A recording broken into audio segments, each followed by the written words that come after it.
Então, Botelho, passo a palavra para ti. Perfeito. Muito obrigado, professor Moisés. Muito obrigado aos participantes aí desse webinar, né, que eu espero que vai ser mais uma conversa e um debate bastante frutífero, né? Esse é um pouco o nosso propósito, né? Agradecer o convite do Lapeda, da UNB, né, para participar desse debate, né, digamos, como comentarista principal, lançando alguns pontos, né? E principalmente agradecer, né, a participação do Jadson Detone, né, e do Roberto Alvarez, né, como co-comentaristas, né, que a gente vai, na verdade, vai entamar um diálogo aqui, né, e uma conversa que espero que seja frutífera para a gente pensar, digamos, essa questão, né, do futuro da manufatura e da produção, né, olhando especificamente para o estudo de caso do setor de petróleo e gás, né. Então, eu vou fazer uma muito breve apresentação, pautando alguns pontos, né, e esperando que, ao longo, digamos, da nossa conversa, a gente possa desenvolvê-los, né, de forma bastante mais intensa. Deixa eu compartilhar aqui a tela, só um segundo.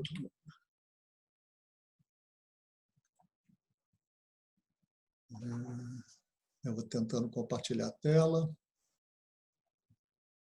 Ok, agora deve entrar. Moisés. Estão vendo a tela aí, não? Não, ainda não. Botelho, eu vou só verificar aqui se tem alguma questão de... Não, está dizendo que você disable a sua screen sharing. Então, a minha deveria estar entrando. Pois é. Isso é que eu estou... Vamos ver se esperar um pouquinho, talvez se entra. Vocês estão vendo a minha tela ou não? Não. Deixa eu dar um pitaco aí. Ou não? Moisés. Fala, Moisés, vai screen share aí. Você tem que permitir que outras pessoas compartilhem a tela ao mesmo tempo. É isso que eu estou vendo aqui. Para além de disable, ele tem que permitir isso. Então, está faltando. É isso que eu estou vendo aqui, só um pouquinho. Engraçado, ele deveria já estar aparecendo aqui essa... Só um pouquinho. Não, que está dizendo que você disable o participant screen sharing. Então, você não está deixando a gente compartilhar. Pois é que eu estou justamente indo aqui no share screen para ver não está aparecendo aqui o... Deixa eu ver aqui, que tá em... Só um pouquinho.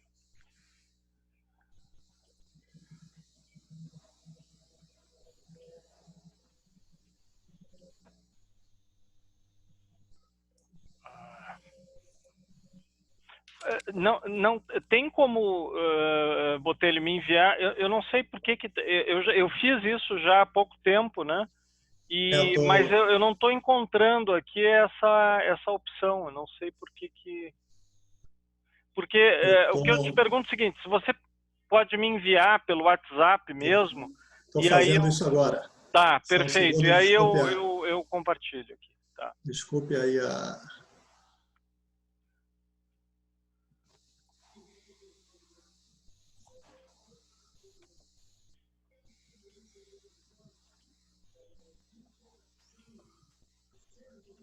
Já.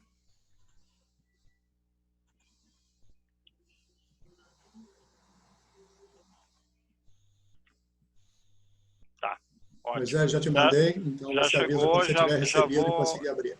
Tá, já vou abrir aqui.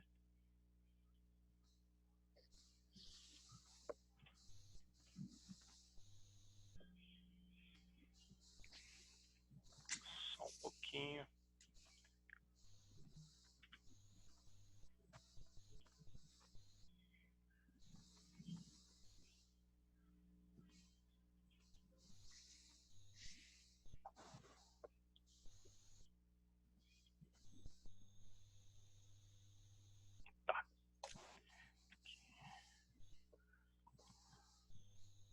Aqui. Agora vou compartilhar aqui. Vocês estão enxergando?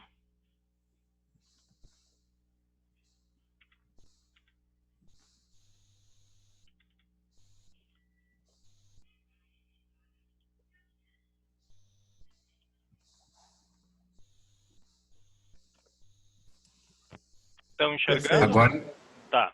Agora sim. Tá. Tá. Se você puder botar no modo de visualização, perfeito. Tá. Bom, vamos lá então. Então, novamente agradecer aí o convite, né, e a participação de todos, né.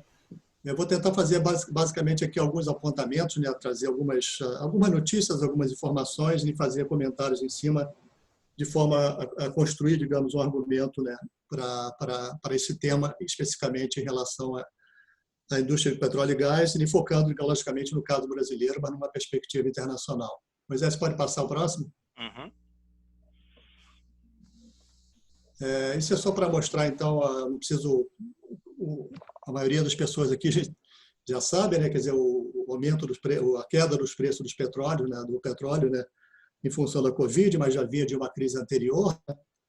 Isso então gerou, digamos, uma depressão aí no preço e uma oferta. Pode ficar no outro, Moisés. Aí. Então você tem a Agência Internacional de Energia, né? Espera um alto nível de inventário e o surplus na capacidade de produção, né? Que vai continuar, vai limitar, digamos, uma pressão para cima dos preços no mês adiante, né? E somente lá em 2021, né, que os inventários vão declinar, e essa pressão, então, vai permitir que os preços subam novamente, né? Então, a gente está falando aí de um período ainda, né, de preços baixos, né, para o petróleo e gás, de certa forma. O gás também tem sofrido, né? As exportações americanas já caíram em 25%, vão chegar a 25% da sua capacidade esse ano, né? Só um indicador, né, dessa queda também da demanda do gás, e o preço do gás, que já era deprimido anteriormente, né, vai continuar deprimido, né? Então, isso é um pouco o cenário, né, que a gente, só para falar o que vocês já sabem e situar melhor essa questão. Próximo, por favor.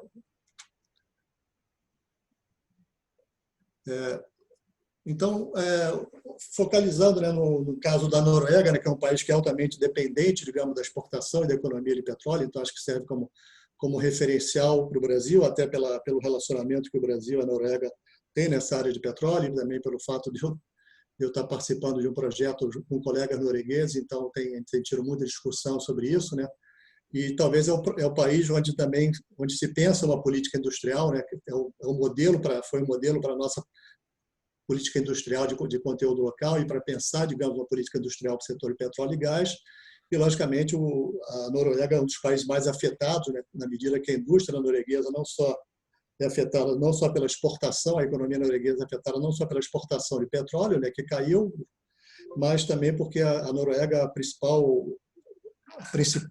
item de exportação norueguês para cima, né, logo depois do petróleo, são serviços e equipamentos relacionados à indústria de petróleo. Então, quer dizer, a indústria de petróleo, de equipamentos, né, de manufatura para petróleo, também os serviços acessórios, né, são a principal fonte de exportação na Noruega depois do petróleo em si. Então, logicamente, para quem seguiu, né, teve um acirrado debate nesses últimos 3 meses na Noruega, né, sobre como é que seria feita uma salvação, digamos, da indústria norueguesa, né, e finalmente o governo norueguês, né, fez um resgate da indústria, né, onde você baixou, digamos, o custo, digamos, de operação para as indústrias e tem várias informações aqui que eu não vou entrar, mas basicamente você baixou, digamos, o custo de exploração e uma demanda que era da indústria local, que era ampliar, digamos, a exploração na Norwegian Continental Shelf, acabou não sendo completamente entregue, mas a indústria, de uma certa forma, ficou satisfeita, né? Então, isso é para ilustrar, né, como é que o governo, né, que pensam e têm uma política industrial centrada na indústria de petróleo e gás, estão ajudando, né, estão fazendo planos, né, de resgate da sua indústria, né, da mesma forma que isso tem sido feito para a economia como um todo, né? Então, se pensar uma política industrial, no caso brasileiro, né, que a gente está sem uma política industrial para essa área já há algum tempo, na medida após a flexibilização da política de conteúdo local, e então você precisaria pensar também um resgate, digamos, dessa indústria, como outros países estão fazendo. Eu vou comentar um par de países mais adiante. Então, é só para ilustrar a importância, digamos, de estados, né, para voltarem retomar essa política industrial agora em novas bases, logicamente vai ter um custo bastante alto para isso. A próxima, por favor.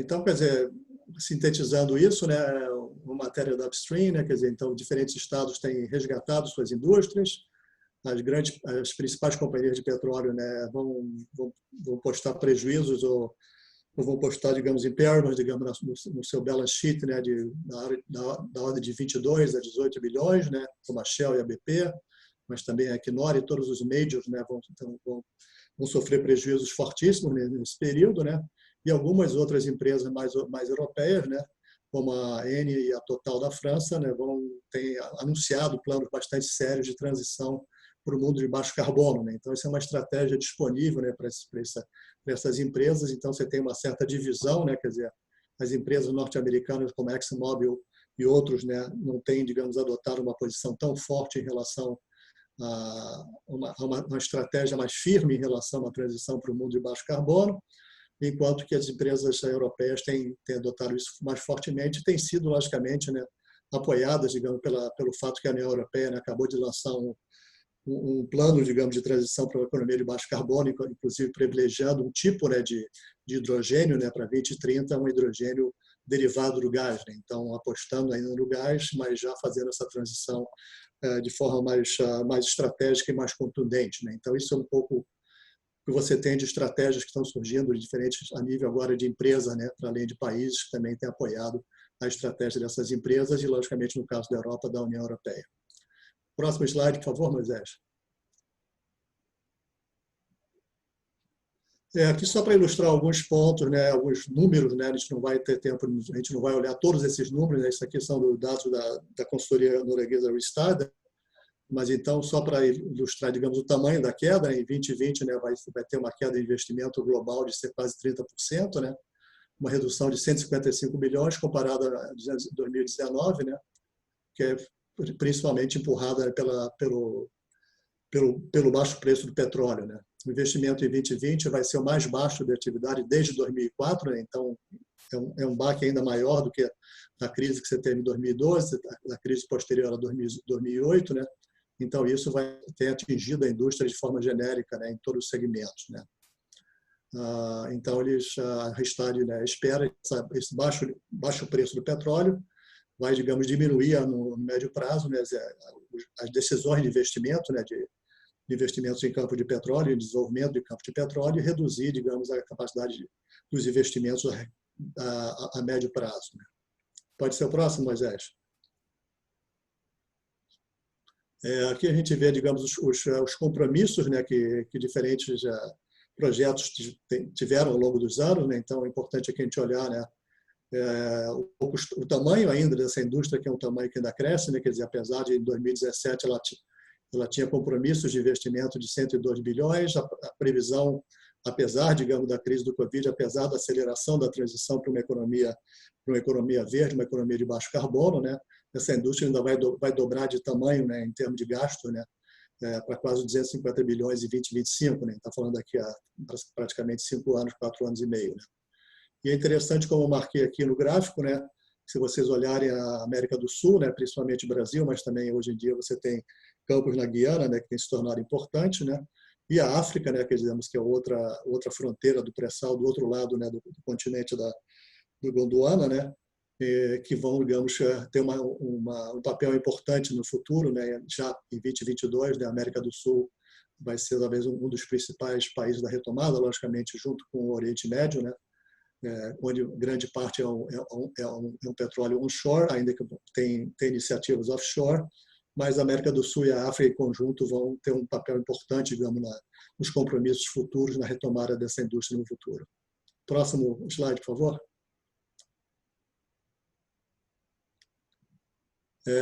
Então, olhando agora especificamente para os compromissos offshore, né, a gente vê o offshore ele vai crescer, né, vai continuar crescendo, né, no futuro, né, pela projeção da Rystad, né, e o offshore vai manter, digamos, a sua participação depois de ter uma queda bastante importante em 2020, né, segundo a Rystad vai retomar, mas o offshore vai continuar crescendo nesse horizonte dos próximos 5 anos, né? E o Brasil vai ter um compromisso plenamente, né, na área de offshore, né, que vai ser um dos compromissos mais importantes do offshore em termos de volume de investimentos, né? Então, o Brasil vai ser um polo, um grande atrator de investimentos no offshore, né? Logicamente, junto com outros países, né? Se você olhar aqui a Guiana, né, pelas descobertas recentes dos últimos 5 anos, né, que é onde principalmente a ExxonMobil, agora a Repsol e outras empresas da Malásia e da Ásia estão entrando também. Então, está se tornando uma nova fronteira na América do Sul, né? Mas outros países também vão continuar crescendo, né? Feito o México, mas o México vai ser mais ainda mais o shallow, o offshore shelf, né? Mas em termos de offshore deep water, né? Vai ser Estados Unidos, Guiana, Brasil e, em menor medida, Austrália e Noruega. Pode passar o próximo, por favor?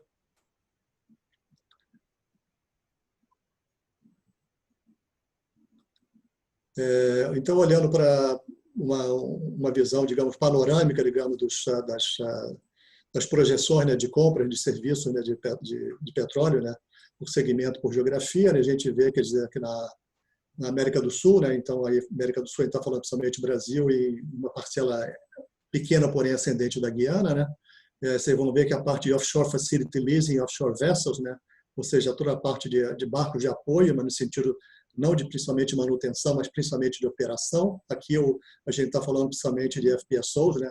Vão ter um crescimento. Você vê que é o verde maior, né, que aparece nesse segmento, né? Quando você vai para Well Service and Commodities também, a América do Sul aparece também com uma retomada importante, né, nesse período 19-24, né, em termos de crescimento, né? E quando você olha também em Subsea, né, tem os maiores números, né, seguidos talvez da Europa e a Rússia, né, numa parte do Subsea da Rússia, que também tem uns crescimentos bastante fortes, e a parte de Engineering, Production, Construction, Installation, EPCI, né. Então a gente vê que a América do Sul, ou seja, o Brasil e a América do Sul em conjunto, né, vão ter um papel muito grande nessa retomada, né, e com taxas de crescimento acima da média de outras regiões em geral, entre os diferentes segmentos da indústria. Pode passar o próximo, Moisés? Olhando para alguns segmentos, então o segmento, né, de maintenance e operation, que inclui, digamos, offshore facility leasing, offshore vessels, né? Então, especificamente na América do Sul, o que vai empurrar esse mercado vão ser, digamos, o mercado de FPSO, como a gente comentou anteriormente, né? E aqui vocês veem no gráfico, né, que a América do Sul, né, o crescimento vai ter um crescimento de 5%, que tendo uma indústria deprimida, é bastante relevante, né? E que vai, digamos, representar uma parcela importante, ou seja, a América do Sul vai dominar, digamos, esse segmento, né, em função principalmente da demanda brasileira, né, que já tem sido bem bastante aquecida, né, e tem aquecido, digamos, a indústria, a manufatura, né, principalmente de FPSO e de topside de FPSO, né, no mundo inteiro, principalmente a gente vai voltar isso na Ásia, né, então tem uma oportunidade aí de política industrial para o Brasil que a gente não tem aproveitado, né. Mas então isso vai ser importante, esse segmento vai ser um dos segmentos importantes para o caso brasileiro. Seguinte, por favor, Moisés.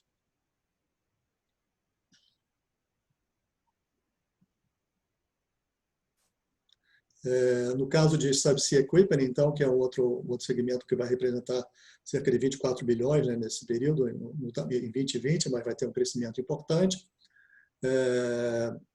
A Europa e a América do Sul vão compartilhar, digamos, como drivers desse crescimento, né, em função, logicamente, dos projetos de FPSO que estão sendo desenvolvidos na região e também por projetos de tieback, ou seja, desenvolvimento de campos acessórios a campos pré-existentes, né, principalmente no caso europeu, né, e a taxa de crescimento vai ser uma taxa quase próxima a 10%. Seguinte, por favor.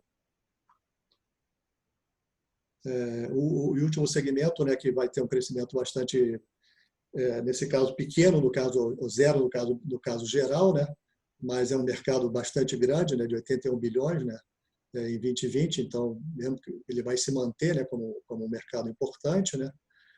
Então vocês veem também aqui que a América do Sul ela vai ter uma participação bastante relevante, né, ainda que parte do crescimento, como a gente falou, está vendo aqui, vai ser mais no Oriente Médio e grande parte na Ásia também, né? Então isso vai ser talvez um mercado competidor para o Brasil, mas a América do Sul e o Brasil vão ter um papel relevante nessa parte de EPCI. Próximo slide, por favor. Então agora voltando para a questão da produção e da manufatura, né? Então vários analistas que têm estudado, digamos, a questão da produção, né? Então tem falado, digamos, que as cadeias globais de valor, né, que têm contribuído para o crescimento econômico, né, nas últimas décadas, né, através da sua eficiência pela fragmentação, a modularização e a especialização baseada em tarefas, estão sendo afetadas já, digamos, pela Covid, né? Principalmente pela disrupção das cadeias fornecedoras na China, né? E o setor de petróleo também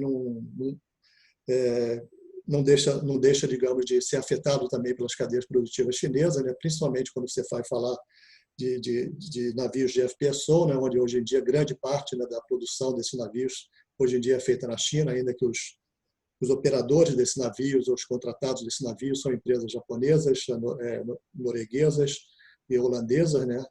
Mas a produção hoje, a manufatura por detrás, digamos, desses navios é feita majoritariamente hoje em dia na China, em menor medida com acabamento, né? Integração em Singapura, na Coreia do Sul e em menor medida na Malásia.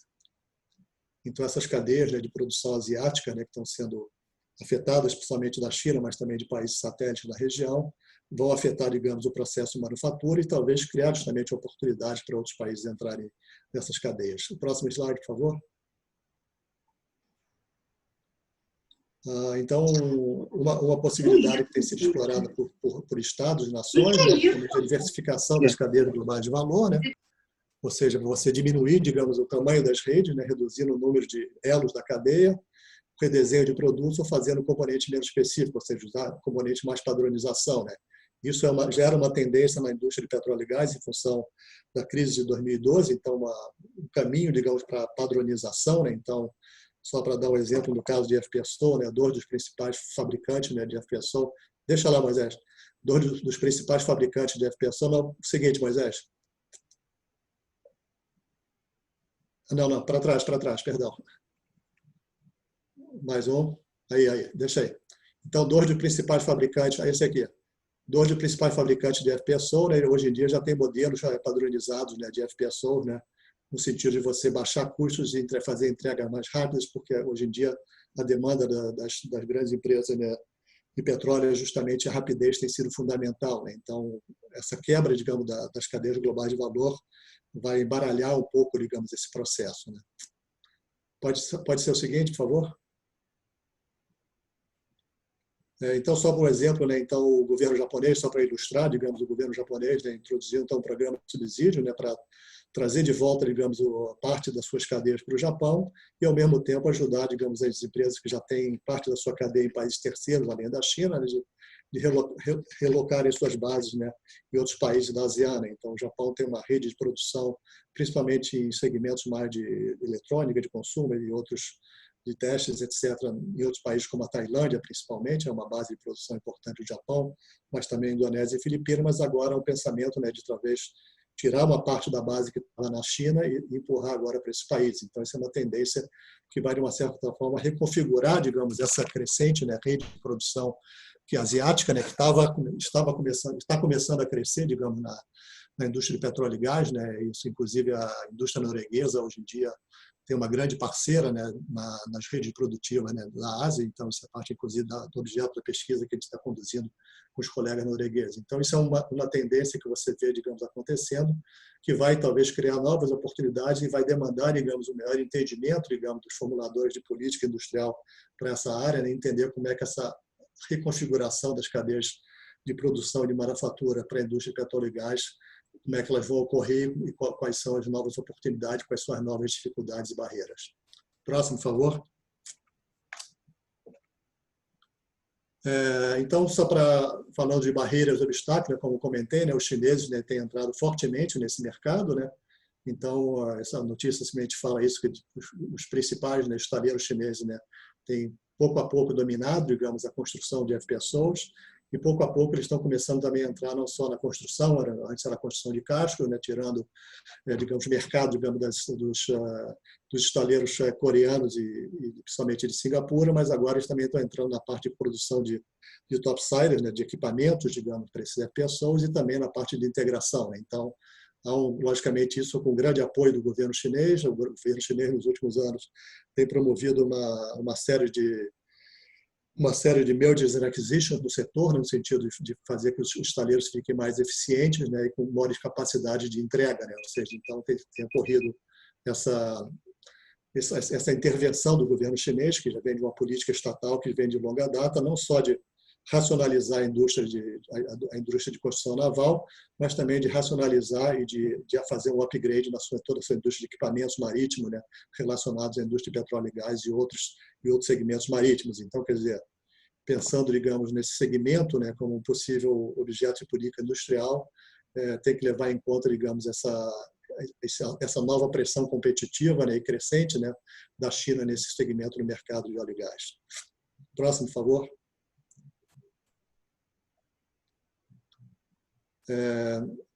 As empresas, né, têm buscado então estratégias, né, para dar conta da quebra das cadeias globais de valor em função da Covid. Então, uma estratégia que tem sido usada, logicamente, o uso de tecnologia da informação, como o 3D printing, né, como substituto, né, para transferência, né, e, logicamente, no setor de petróleo e gás, né, a questão de uso de robôs, que já era uma tendência anterior, né, e esse processo possivelmente vai se acelerar, né, então, toda a robotização, digamos, chamada fábrica, né, subsea, né, completamente manejada por robôs, e toda a questão de digitalização da indústria de óleo e gás, né, que é uma grande tendência que tem sido objeto de vários debates aí na indústria, inclusive webinars aqui organizados pelo Instituto Brasileiro do Petróleo e outros, né.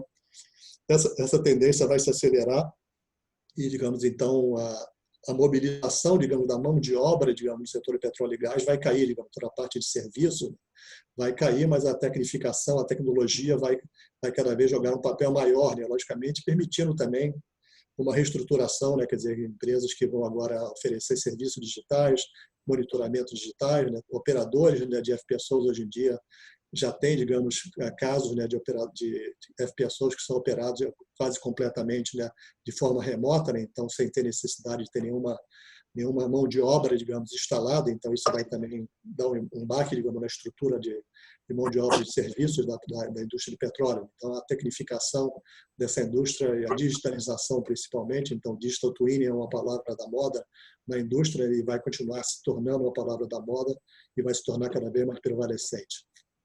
Próximo, por favor. Então, mas com algumas tendências mais amplas, então, a gente falando, logicamente, como a gente comentou no início, né, algumas empresas estão, digamos, se mantendo na sua posição de continuar como atores, digamos, principalmente na indústria de petróleo e gás, e outras, principalmente empresas europeias, né, declararam um compromisso, né, de começar a fazer uma transição séria em relação a chamada energia verde, né? Então, algumas manchetes aqui, né? Então, uma previsão da Rystad, né, que os gastos de energia offshore vão chegar a 22 bilhões, superando os gastos, né, digamos, do gasto de petróleo e gás em 2022, né? Então, quer dizer, essa indústria verde offshore vai representar talvez um mercado importante para atual manufatura e produção de equipamentos que antes eram feitos para offshore, agora vão se mobilizar, digamos, para a indústria verde, principalmente no offshore wind parks, né, parques eólicos offshore, né, que vão ser uma grande tendência, né. Logicamente, os chineses também continuam nessa competição, né. Então, uma notícia aqui, né, que esse estaleiro chinês, né, que ganhou essa competição para a fabricação de 50 fundações, digamos, para torres, né, de parques eólicos, né. Então, do projeto da Total na Inglaterra, né, e também uma tendência na Europa de você poder desenhar, talvez, né, chamados navios, né, autônomos, né, verdes, né, para você controlar, digamos, essas fazendas offshore, né. Então, a tendência de você com grandes fazendas offshore, né, isso é parte do outro debate, né, que também tem sido objeto de outros segmentos, né, chamada economia azul, né. Então, essa economia azul ela vai representar talvez um mercado potencial importante, né, de fabricação e produção para a atual indústria de petróleo e gás. Próximo, por favor. Acho que esse é o último. Então é isso. Muito obrigado aí pelo tempo. Então a ideia era trazer algumas questões que eu espero que a gente possa aprofundar ao longo da nossa conversa. Então agradeço a participação de todos e passo a palavra agora. Não sei quem vai ser o primeiro, se vai ser o Jackson ou o Alvarez. A palavra agora, pela nossa ordem, é Alvarez, perdão, o Jackson, e depois, então, na sequência, o Alvarez. E aí, eu estou vendo aqui, vocês podem ir colocando as perguntas, tá? Em cima do que foi exposto, tal, porque depois fica mais fácil para eu sistematizar, né? aqui no chat, né? Podem ir colocando as perguntas no chat. Jackson, passaria então a palavra para ti.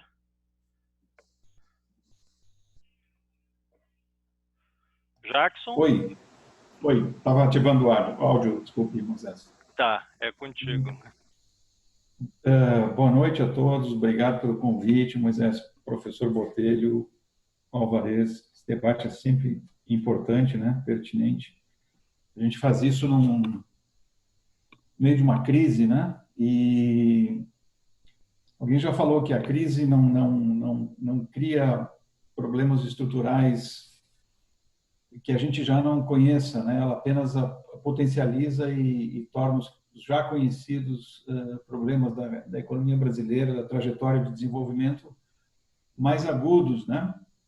E essa exposição que o professor Botelho fez, embora muito concentrada, muito concisa, ela demonstra o quanto a gente tem de desafios em relação não só a repensar a inserção do Brasil nas cadeias globais de valor e pensar uma estratégia, ou repensar uma estratégia de desenvolvimento que passa necessariamente pela tentativa de reindustrializar o país, mas também de reconstruir um pacto, reconstruir uma espécie de aliança desenvolvimentista, uma coalizão que possa sustentar uma agenda de reformas pró-desenvolvimento, né? E isso é uma tarefa talvez das mais difíceis, né? Mais do que, por exemplo, recuperar índices de produtividade, de inovação ou capacidade de investimento em infraestrutura que afeta muito a produtividade da porteira para fora da indústria, né? Então, eu acho que a indústria de petróleo, de óleo e gás, ela, bom, em primeiro lugar, eu não estou atualizado nos números, mas deve ser o segmento de indústria que mais agrega valor adicionado para a economia. Deve ser um dos segmentos que mais gera renda através de salários médios superiores, em termos relativos aos outros setores. As previsões que a gente tem visto, e o professor Botelho confirmou, apontam para um grau de pico de investimento e uma janela importante nos próximos 10, 15 anos. Nós vivemos, paradoxalmente, um período de grandes disrupções tecnológicas nesse setor, passando pela mudança da matriz energética, etc., com uma grande, digamos assim, incapacidade estatal de definir uma estratégia de transição, uma estratégia de saída não só dessa crise estrutural de produtividade e desindustrialização, mas de reconfiguração dessas cadeias produtivas. E eu acho que o maior sintoma disso é a dificuldade que a gente tem de construir um marco regulatório relativamente estável nessa área, que seja produto de um consenso de uma maioria no Congresso, que tenha a fundamentação em um projeto mais amplo de país e que nós não consigamos sistematicamente desvincular esse debate do futuro da cadeia de petróleo e gás, do futuro da Petrobras, do que fazer com pré-sal, etc., etc., de um ciclo de contaminação política que eu diria assim, ele meio que paroquializa esse debate, né? Ele torna pequeno esse debate, ele acaba se tornando talvez uma disputa por royalties, por receitas tributárias entre os estados, ou por uma visão bastante tosca do que representa o papel do Estado na economia e o papel que nós temos que ter como um estado de industrialização diversificada, forte, mas que perdeu muito espaço, né? Especialmente essa indústria, esse miolo da indústria, né? Essa parte de têxtil, de bens duráveis, de papel, plástico. Aliás, essa expressão miolo da indústria lembra o saudoso professor Davi, né? Que nos deixou há poucos meses, falava muito disso, que o problema não é só que a nossa indústria foi deslocada pelas importações da China, o problema é que ela perdeu muita produtividade em função das condições externas de infraestrutura e perdeu densidade, né? A densidade da indústria brasileira, os elos que faltam em muitas cadeias produtivas é fundamental. Mas eu ainda acho que, paradoxalmente, a gente vive sempre na contramão de algumas tendências internacionais, né? A pandemia, ela colocou em questão os fluxos e as cadeias produtivas internacionais, né? Muitas delas vão ser encurtadas em função da grande dependência que o mundo inteiro criou para áreas estratégicas na área da saúde, por exemplo, suprimentos médicos e princípios ativos dos mercados chinês e indiano, né? Mas isso não se faz da noite para o dia, é praticamente impossível você recuperar 10, 15, 20 anos com déficit de investimento em laboratório, em cientista, em formação de doutores nessa área. Mas não é impossível, eu acho que não é impossível. Eu quero acreditar que a gente ainda pode ser otimista. Por exemplo, o que vem acontecendo com aquela empresa MagnaMed, né, que é resultado de uma iniciativa de engenheiros formados pelo ITA, né, e de investimento da FAPESP, que hoje produz ventiladores pulmonares, né, num ritmo absolutamente significativo, e a própria WEG, que fez uma reconversão industrial para a produção de ventiladores, eu vejo o que aconteceu com essas duas empresas como uma espécie de micropolítica industrial numa escala microscópica, é verdade, onde a gente teve iniciativas de empresários dispostos a correr riscos, né? Com uma espécie de quase encomenda tecnológica, não foi isso, evidentemente, mas parece muito com isso, do governo, do Ministério da Saúde, em função da crise, para um tipo de inovação mais mission-oriented, né? Contrário da nosso orçamento de PDI, que se dissipa muito, perde muita energia, por exemplo, no sistema, na academia, né? Mas isso é um problema que a gente enfrenta há muito tempo. E fico imaginando, se a gente faz isso numa crise humanitária, pandêmica, econômica, a maior nos últimos 100 anos, por que a gente não consegue reproduzir isso em escala, com uma articulação público-privada que seja exitosa? É óbvio que a própria crise é um fator único e não replicável, que explica um pouco por que essas coisas acontecem. Mas eu acho que esse é o principal fator. Não é o problema da produtividade, da tecnologia, das restrições internacionais que ainda e continuam sempre afetando nossa balança de pagamentos, e isso afeta muito a indústria. Mas o nosso problema ele está no campo institucional, dos arranjos políticos que a gente precisa fazer para recriar, fortalecer uma coalizão capaz de retomar as políticas industriais no Brasil e reindustrializar o país. O problema é que a gente não pode, não tem nem condições históricas de trazer a velha indústria. Essa nova indústria que está surgindo dos processos de digitalização, de 4.0, de tecnologias baseadas em tecnologias habilitadoras da revolução industrial que a gente vive hoje, da nova revolução industrial que a gente vive hoje, ela é absolutamente concentrada nos países centrais, nos países desenvolvidos.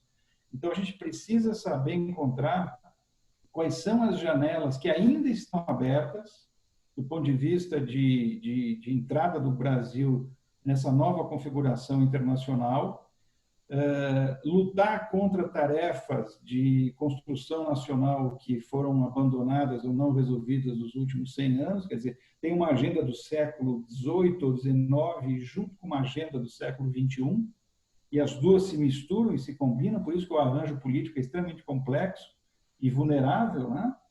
Num ambiente em que a maioria dos países desenvolvidos, inclusive, alguns talvez de forma hipócrita, retomam políticas industriais, né? O governo alemão fala em política industrial, o governo francês fala em política industrial, o Trump fala em política industrial, em reshoring, né?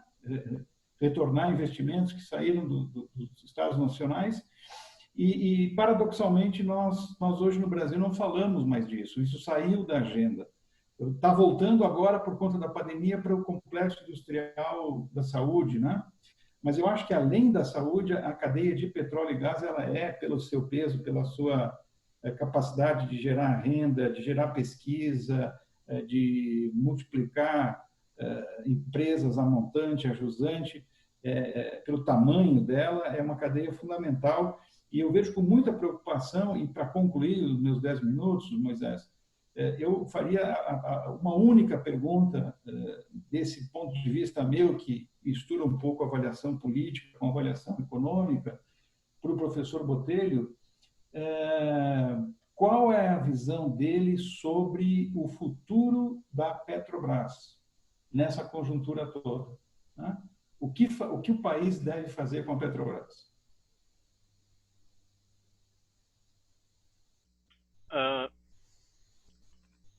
Muito obrigado, Jackson.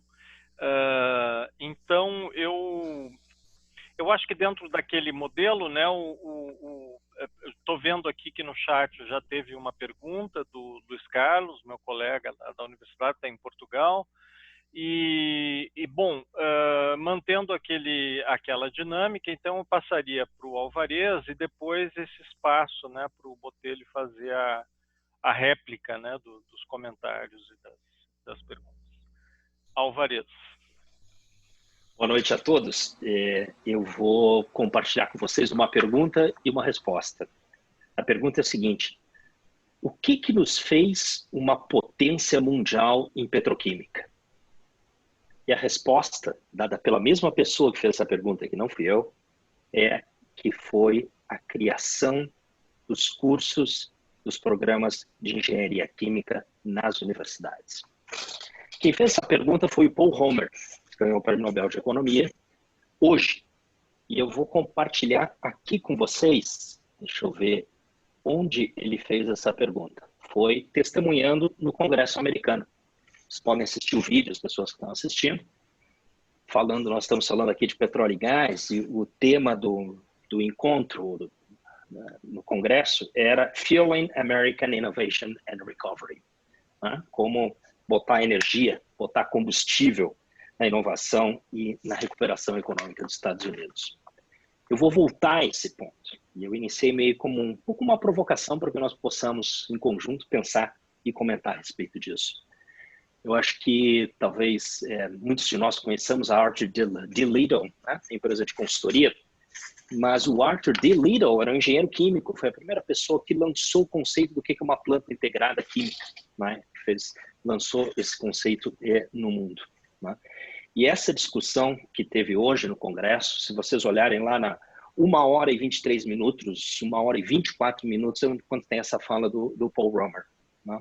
Ela é uma discussão que conecta com várias coisas que foram aqui discutidas.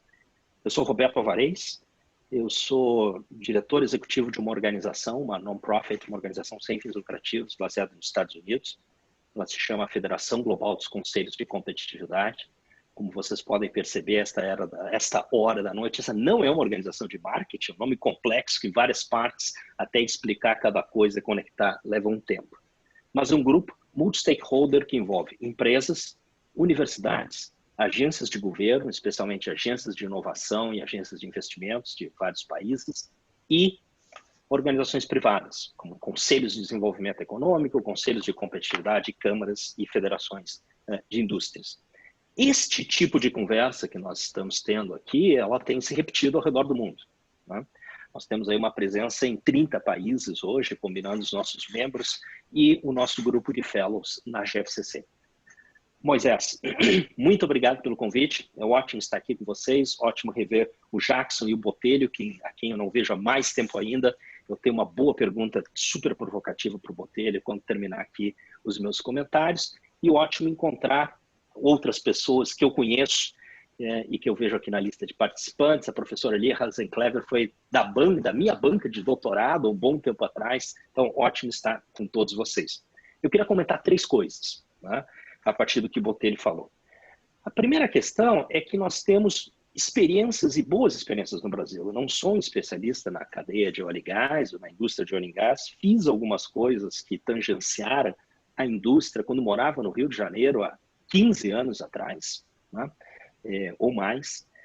Mas a gente tem boas experiências. Tem bons amigos, tem o Jorge Bueira, que trabalhou na BDI, tem o Ivan, que é o cara que montou a Rede Petro no Rio Grande do Sul e depois escalou para outros lugares, o Antônio Batista no Rio de Janeiro, um monte de gente que eu conheci ao longo dos anos que trabalharam para desenvolver uma indústria, para conectar fornecedores brasileiros e para desenvolver uma indústria brasileira capaz de fornecer bens e serviços para a indústria de óleo e gás. E aí eu acho que tem 2 pontos, 2 níveis de experiência. Tem experiência de articulação de fornecedores brasileiros. No início dos anos 2000, várias redes de fornecedores e redes Petro foram montadas no Brasil. E tem um segundo nível de experiência, que está conectado ao primeiro, que é de criar empresas e tecnologias com origem no Brasil, que atendam a demandas dessa indústria e que eventualmente possam escalar, né? Então, desde exemplos do que era a Cordoaria Rio Grande do Sul, que montou a maior máquina de testes e o maior programa de testes para cabos de grande porte do mundo e fez o deployment desse produto na indústria de petróleo e gás no mundo inteiro, até a Subsim, no Rio de Janeiro, uma empresa de robótica submarina criada por alguém que foi formado no ITA, o Melquiades. Então, acho que a gente tem diferentes tipos de experiências. Conectar diferentes tipos de fornecedores, mas também criar empresas que detêm ativos de tecnologia e possam ir para o mundo. Qual é a questão, especialmente para esse segundo ponto? Escala. Como é que você cria empreendimentos que sejam competitivos? Como é que você cria novas empresas, novas tecnologias que possam ser competitivas e ganhar escala internacional? Meu segundo comentário é a respeito de políticas industriais. E aí eu acho que você, Moisés, coordenou uma pesquisa, uma avaliação das políticas industriais recentes do Brasil e da Argentina. Você escreveu a respeito, Jackson também, outras pessoas que estão aqui, e eu acho que tem algumas lições aprendidas. É preciso que nós digamos e falemos de forma clara que as experiências recentes não são experiências bem-sucedidas no geral. Eu acho que elas ficaram muito aquém do que era esperado, do que nós deveríamos esperar como sociedade, né? E aí eu acho que é preciso a gente olhar 2 pontas. Acho que é isso que o Jackson trouxe de uma discussão da Petrobras versus a discussão de outros tipos de empresas e como nós vemos isso é uma discussão importante, né? Sob diferentes ângulos. Nós temos fatos e dados para mostrar que a participação das empresas transnacionais no Brasil é positiva para a economia brasileira, especialmente, ou um aspecto pouco destacado, pela circulação de pessoas, pela capacidade de você formar quadros técnicos, pessoas que têm experiência em gestão, que dominam técnicas, que dominam procedimentos e esparramam padrões de eficiência pela sociedade. A gente tem fatos e dados para sustentar isso. Quando eu digo isso, tem um artigo numa obra de 2005 do IPEA, eu vejo aqui o José Mauro da IPEA, que mostra, né, o impacto positivo das transnacionais. Um artigo que foi feito por um ex-colega da BDI, o Rogério, analisando microdados de 75 mil empresas industriais brasileiras. Por outro lado, acho que essa discussão que o Jackson trouxe de qual é o papel da Petrobras é fundamental, especialmente se a gente olha para o quadro de fundo que o Botelho colocou, de mudança da energia, de mudança de transição energética. Estamos investindo no passado ou no futuro? A gente tem uma janela de tempo na qual os ativos que hoje rendem continuarão a render, mas o caminho do futuro é muito claro. Como é que a gente faz um balanço dessas coisas na sociedade? Eu acho que nessa questão de política industrial, especialmente para petróleo e gás, acho que tem coisas importantes. De novo, eu acho que é um projeto capenga.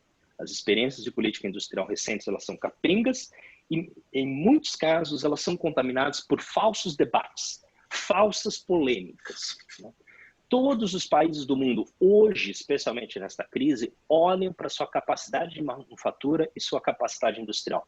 Para quem entrar no link, essa é a discussão nos Estados Unidos, essa é a discussão em outras nações. A discussão que deveria existir, ou que nós deveríamos criar as condições institucionais e políticas para ter no Brasil, não é ter ou não ter uma política, mas qual é a lógica e qual é o conteúdo. Eu não acredito que políticas pensadas com o modelo de 1950, de proteger, e de achar que isso gerará as competências das empresas que crescerão internacionalmente funcionará. Acho que isso é um modelo ultrapassado, mas acho que é importante que a gente tenha ações que construam condições mais sistêmicas de competitividade da economia. E aí vem o terceiro ponto, né? A terceira reflexão é passado versus futuro. Eu acho que essa talvez seja a grande questão de qualquer transformação. Certamente a discussão de qualquer política ou estratégia de desenvolvimento, de manufatura, etc. Como é que você conjuga as estruturas que estão aqui, os ativos que estão aqui, as competências que estão aqui, as empresas que estão aqui com o futuro? A gente falou um pouquinho de transição energética e eu trabalho, o chairman da minha organização é alguém que trabalha no setor de energia. E eu lembro de nós estarmos conversando em um dos encontros e ele dizer muito claramente, olha, o futuro do mundo é de energias limpas. Nós sabemos disso, sabemos a nossa energia e nós vamos para lá. A questão é como fazer. Quais são os investimentos, as etapas, como isso encaixa com o mercado. De forma geral, eu acho que o que fica para o Brasil é essa questão de como é que nós apostamos não só nas indústrias, nas tecnologias, nas competências do passado, mas no futuro. Né? Acho, o Botelho mencionou, né? A União Europeia anunciou aí 1 trilhão de euros, uma combinação de fundos públicos e privados, para a transição energética, para acelerar esse processo energético.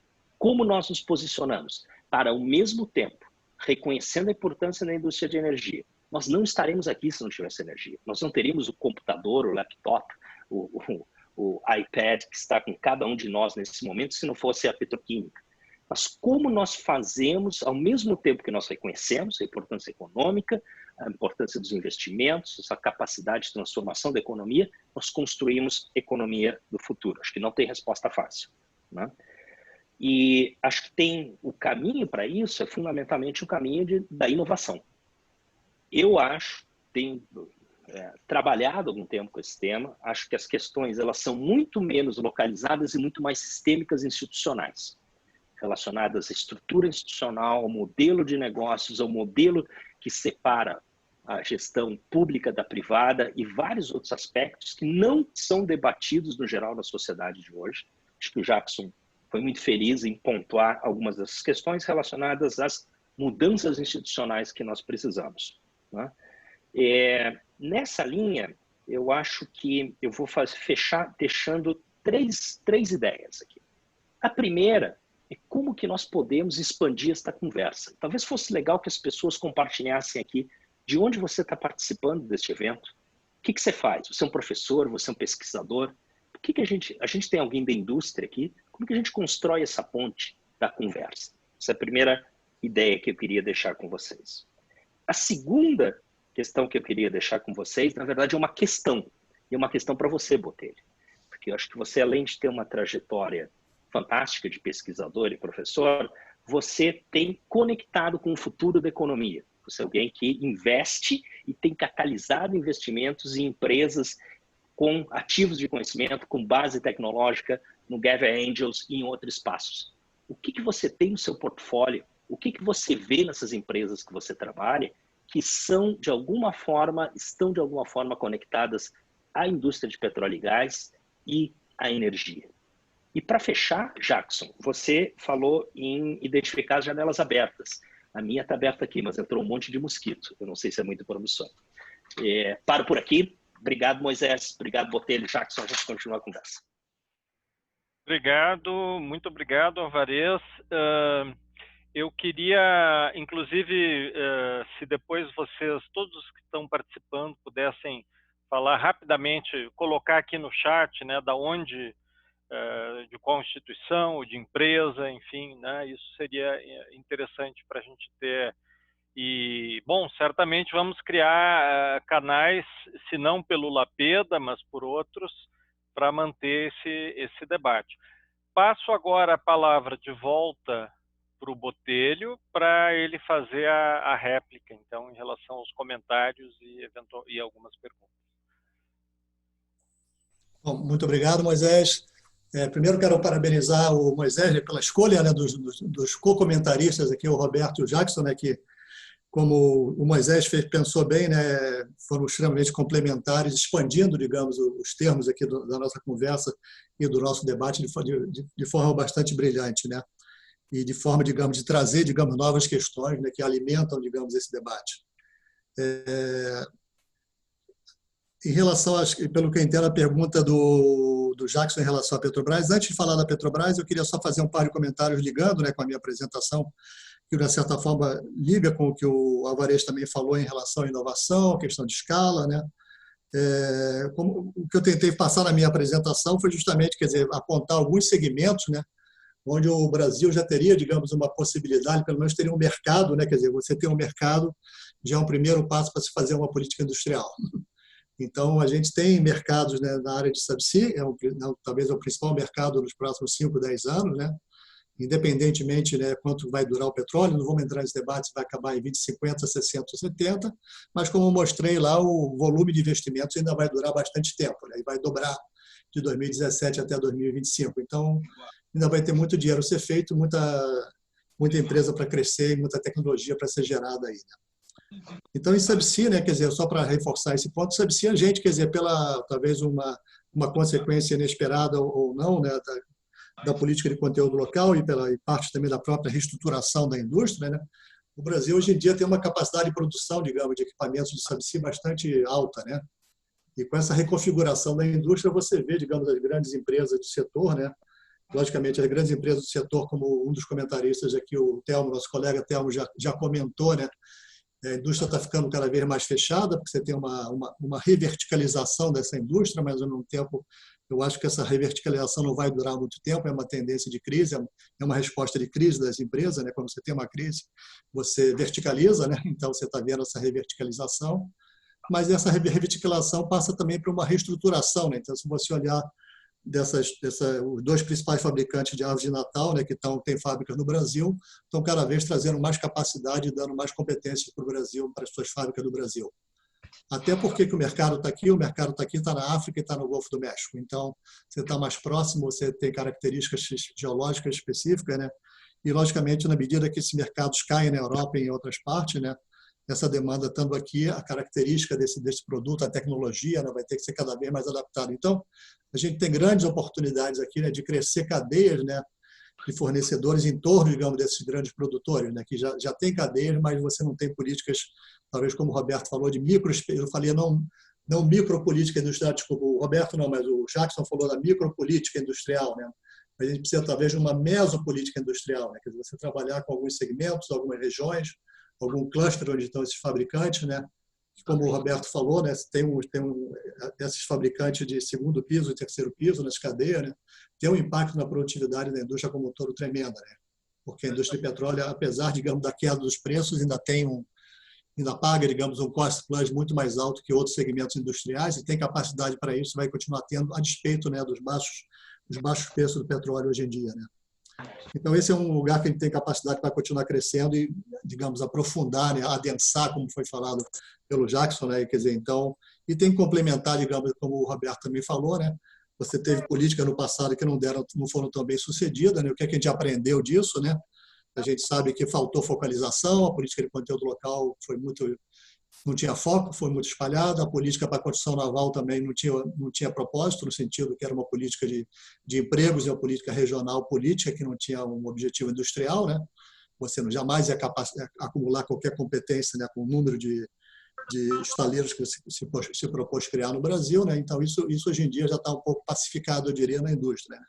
Então, a gente precisa retomar esse foco, né? E focar em segmentos bastante específicos, né, onde a gente tem capacidade de mercado, né, ou capacidade potencial, né.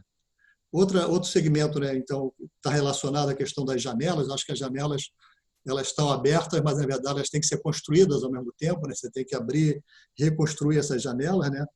Toda a parte de FPSOs, onde o Brasil vai representar quase 50% da demanda e 70% do investimento, né. Tem toda uma parte operacional de FPSOs, falando de digitalização, como eu comentei, FPSOs hoje em dia vão ser completamente digitalizados, quer dizer, você tem empresas fazendo isso já no Brasil, né? Empresas japonesas, holandesas que operam FPSOs, né?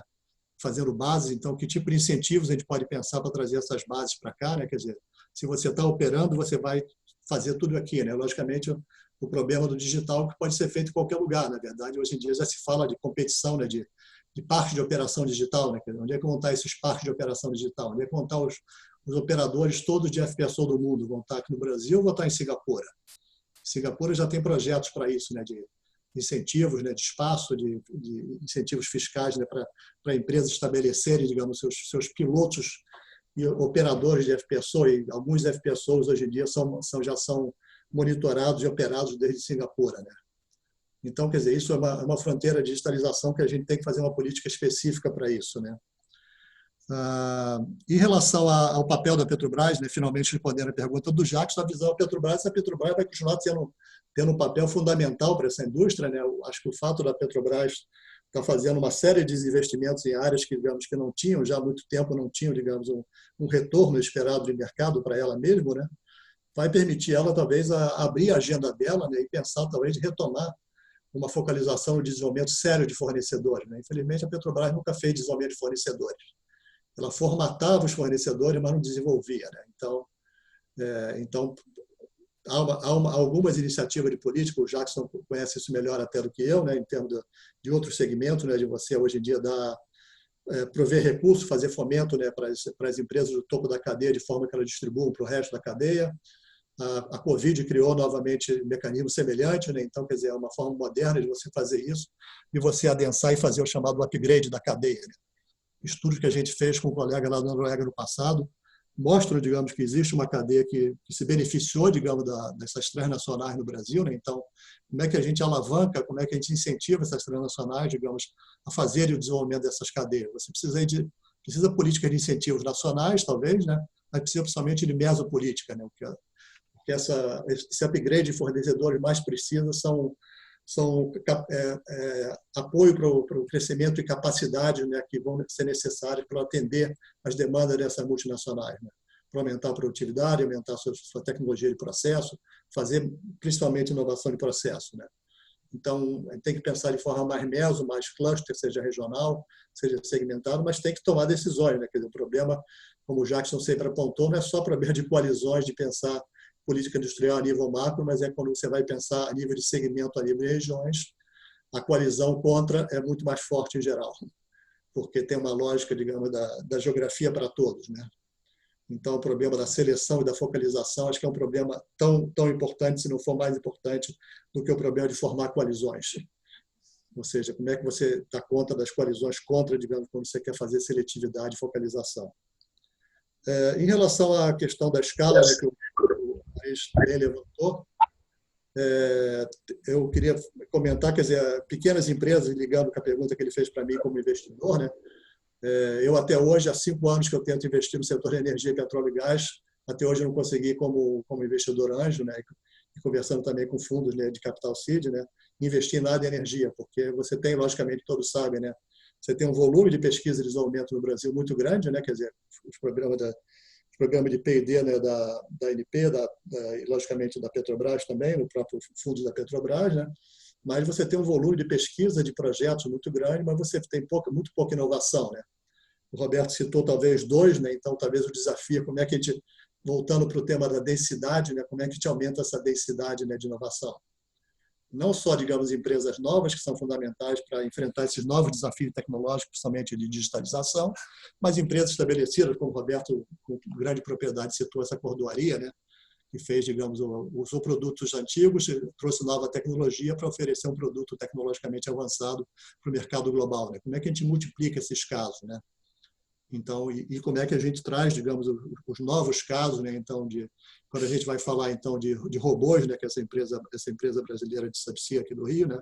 Isso é um mercado, infelizmente, extremamente fechado. Né?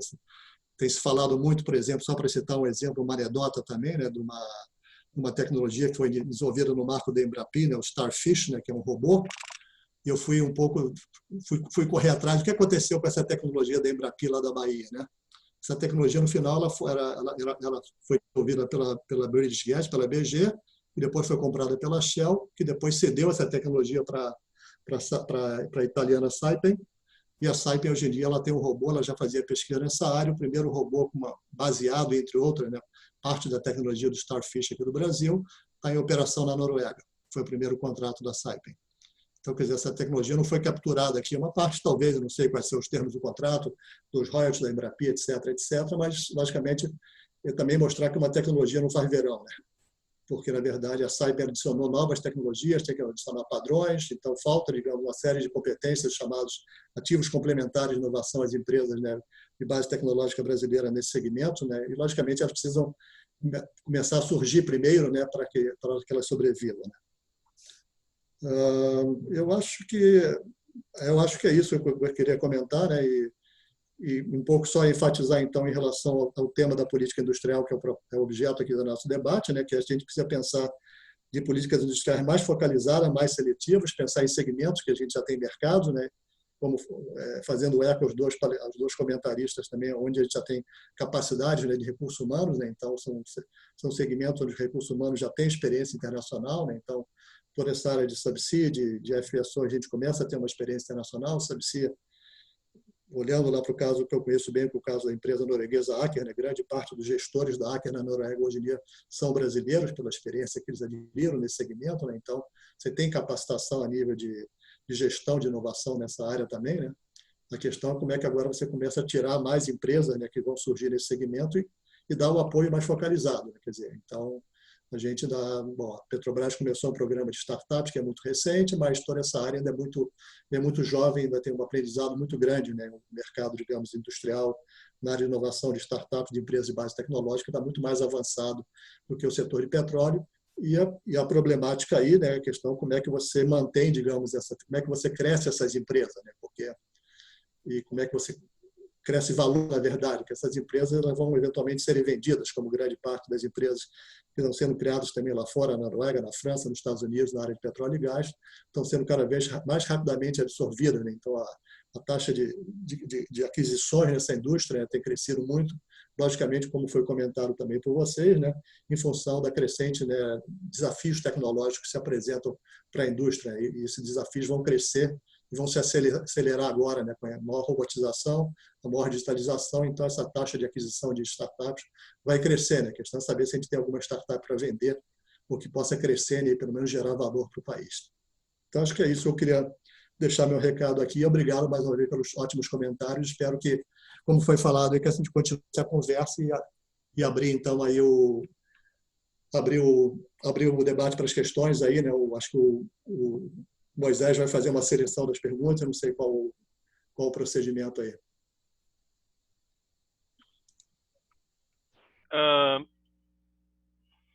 Muito obrigado, Botelho.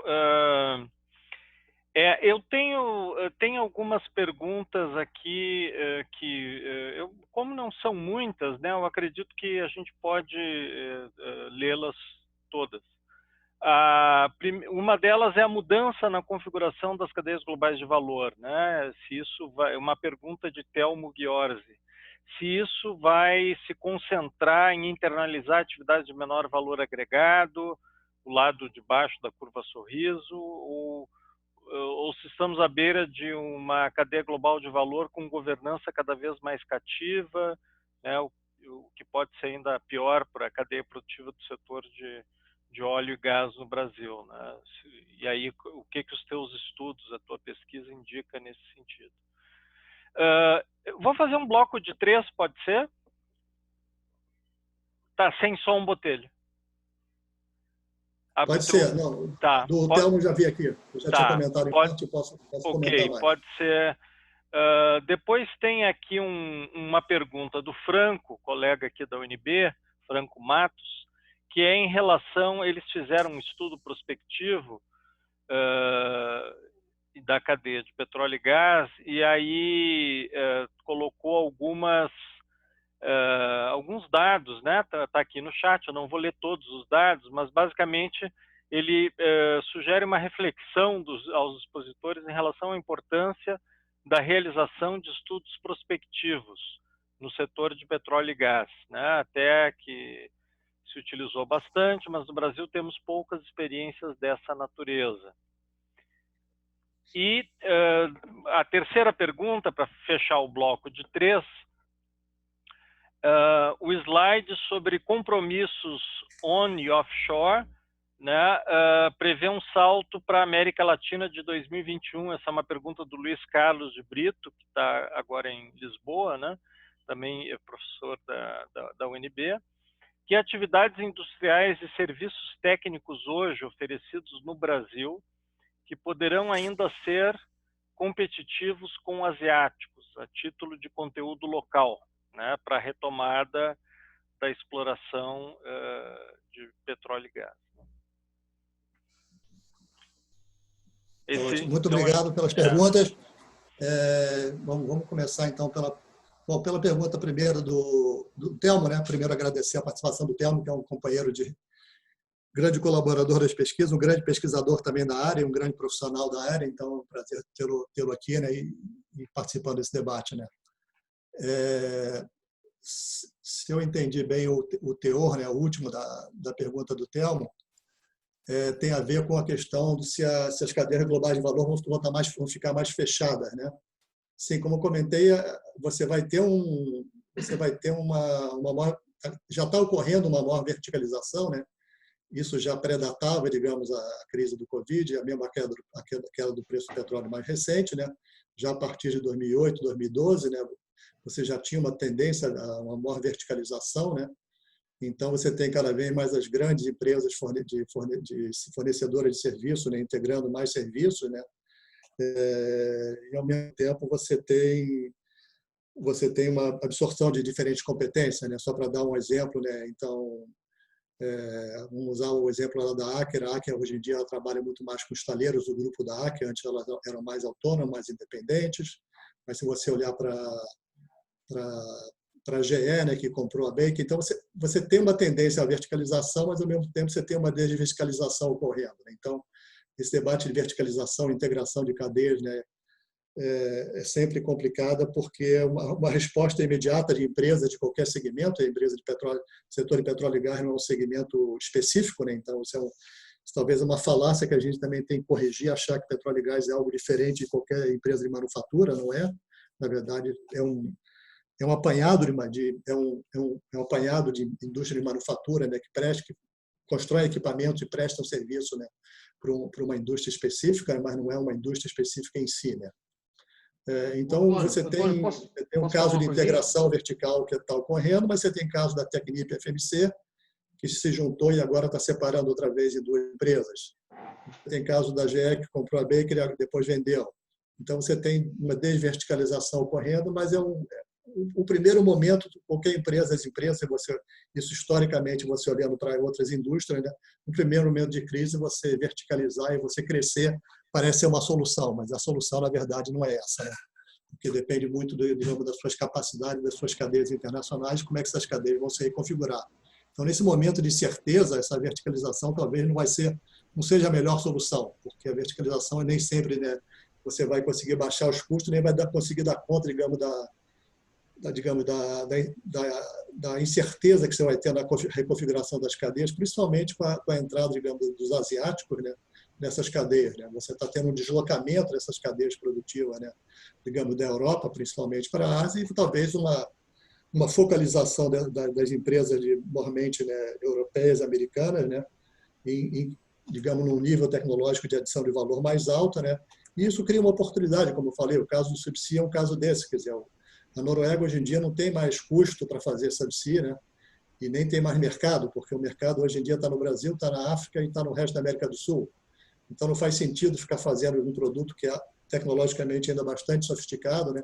Que tem, digamos, ainda uma possibilidade, digamos, de inovação tecnológica para adiante, né? No sentido de incorporar mais digitalização, né?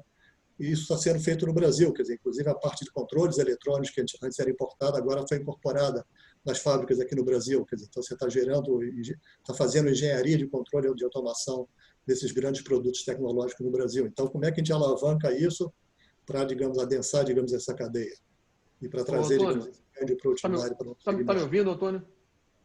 Estou ouvindo, Telmo. A pergunta que eu fiz é meio complicada até de fazer, porque o que eu estou achando é que, pelo que eu entendi do seu estudo, vai verticalizar a fabricação, mas as engenharias, o P&D, vai ficar cada vez mais concentrado nos países de origem. Ou seja, a engenharia da árvore de Natal da Aker Solutions, embora um pedaço seja feito aqui lá em Curitiba, ela vai cada vez ficar mais na Noruega, porque é o seguinte, olha, terminei a engenharia aqui, manda o 3D modelo para Curitiba e eles vão comprar aço, cortar a chapa e soldar uma na outra lá no Brasil. Ou seja, vai ficar para nós cada vez mais essa tarefa, digamos, de segundo andar aqui e o andar de cima vai ficar lá fazendo a engenharia e essa eu vou fabricar no Brasil talvez respiradores mecânicos ou vacinas e tal por mera segurança, mas eu não essa verticalização parece que não vai atingir o lado de cima das cadeias globais de valor. Parece que nós estamos ficando cada vez mais escravos cada vez mais se aplica, digamos aqui, a teoria da dependência. Estamos ficando cada vez mais meros, como a Petrobras fez com o Brasil. As empresas fornecedoras brasileiras são um conjunto de grandes caldeirarias, né? Elas cortam e soldam chapas conforme a Petrobras desenha. E parece que isso está se materializando. É isso mesmo? Não, obrigado por precisar melhor a sua pergunta, né? Acho que eu tinha um pouco saído pela tangente, mas isso, na verdade, vai respondendo a ela, né? Essa verticalização, como eu disse, ela não é definitiva, né? Na verdade, então, você tem empresas que estão desverticalizando. O que tem ocorrido, sim, que nós estamos estudando nesse projeto, tem um aluno que está na Noruega estudando isso, né? É uma incorporação, digamos, das empresas de produtoras de equipamento de mais engenharia, né? Então, quer dizer, toda a parte de APCI, né? Hoje em dia você está fazendo, essas empresas industriais, manufatureiras, cada vez mais estão migrando para a engenharia. Então, você olhar uma empresa feita a Aker, uma própria Kvarner, os estaleiros, cada vez mais estão fazendo desenho. E cada vez mais elas estão capturando o feed e o pre-feed, né? Então, como você sabe, as grandes petroleiras hoje em dia também estão empurrando cada vez mais essa fase de engenharia, né? Engenharia básica ainda de concepção, né? Do chamado feed, né? Para essas empresas que estão capturando o feed como forma de capturar a cadeia de manufatureira. Isso. Porque você vai fazer um feed a um custo mais baixo, você vai ter um investimento inicial, mas você especifica todos os produtos e toda a produção de acordo com seus padrões, de acordo com as suas capacidades. Então isso é um pouco uma tendência, mas ainda há um debate e a gente está debatendo isso ainda. Mas, tendo dito isso, o fato de você trazer, digamos, uma parte da manufatura no Brasil e para outros países, não é só o Brasil, tem Brasil, Malásia, Singapura, né, que tem fábricas que estão fazendo equipamentos, traz também uma parte de desenho, uma parte de manutenção, uma parte de redesenho, quer dizer, sim, a concepção estava, digamos, nos países centrais, porque eles tinham a competência e tinham a especificidade. Na medida que a especificidade, digamos, do offshore deepwater brasileiro, né, domina, digamos, esse mercado, você vai começar a ter que trazer essas capacidades de desenho para cá. E já é trazido, uma parte hoje em dia já é feita aqui no Brasil. Independentemente disso, a gente não pode pensar, acho que esse pensamento, primeiro, de dependência, um pensamento modular, né, que é um problema, digamos, do framework, digamos, da cadeia global de valor, né, que tudo vai ser modular, na verdade, os produtos não são essencialmente modulares, nem todos os processos são modularizáveis, né? Na verdade, você tem que ter uma integração de produção muito maior, né? Então, olhando para outras cadeias onde esses estudos estão mais avançados, né, tem se mostrado, principalmente a cadeia automotiva, que talvez não é, mas também a cadeia de bens de capital, que é mais aproximada, digamos, à indústria de equipamentos de petróleo, mostra que, na verdade, você tem redes de integração, digamos, de desenho, de fabricação, que são distribuídas pelo mundo inteiro, e as capacidades são distribuídas nos países emergentes, na verdade. Então, na indústria automotiva, tem colegas feito o Gary Harrow, que tem estudado isso mais a fundo, no setor automotivo e de bens de capital. Grande parte da produção e grande parte da cada vez mais crescente da inovação é feita nos países emergentes, porque as empresas hoje em dia fabricam onde elas vendem. E elas, logicamente, guardam uma parte mais sofisticada nos países centrais, mas o nível de sofisticação ocorre também nos países emergentes. Então, logicamente, concordo com você, também não querer dar uma mordida maior do que a gente tem à boca, né? Não adianta a gente querer morder lá em cima sem ter capacidade. Vamos começar a morder onde a gente pode e saber morder direito aqui, que tem muita inovação a ser feita, né? Como eu falei, a árvore de Natal, você sabe, ainda vai evoluir bastante, né? E a gente produzindo, então temos learning by doing, né? Então não preciso ficar repetindo para esse bando de especialistas que temos aqui, que para isso é déjà vu, né? Então, a gente tem essa capacidade de fazer isso e isso vai crescer. A gente tem que saber alavancar essa capacidade. Como é que a gente avança esse tipo de política, né? Então, eu acho que há possibilidade para isso e acredito que vai continuar existindo. Espero que tenha respondido em parte, mas espero que a gente vai continuar esse debate como a gente tem continuado em vários fóruns aí. Bom te rever. Okay, tá. Ótima. Vamos, quem sabe, começar mais depois. O assunto é muito complexo, realmente. Obrigado, Isso. Antônio. Em relação à pergunta do Franco, né, do estudo de prospecção...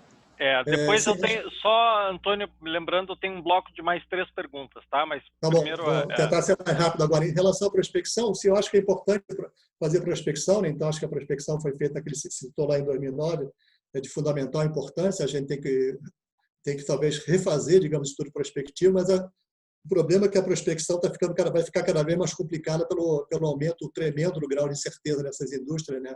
E nas cadeias globais de valor, né? Então, você entender como é que essa reconfiguração vai ocorrer vai depender das respostas dos países, resposta das empresas líderes, das cadeias para baixo, né? Então, eu diria que talvez prospecção, nesse momento, talvez seja a melhor forma de você olhar para frente, né?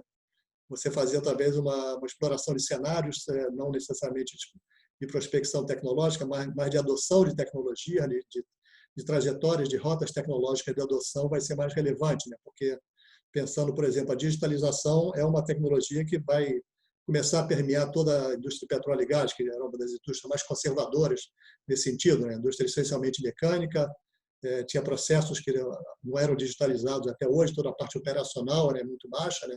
Não só no Brasil, mas na Noruega e outros países. Então, empresas petrolíferas são empresas digitalmente atrasadas, né? E elas estão agora correndo atrás do prejuízo, né? Então, você tem oportunidades aí para isso, né? Mas, então, a prospecção... E, na medida que você vai ter, digamos, uma compressão de preço, uma compressão de custo, né? Quer dizer, o processo de inovação ele vai ficar um pouco limitado, digamos, na ponta, né? Porque você agora vai standardizar muita coisa.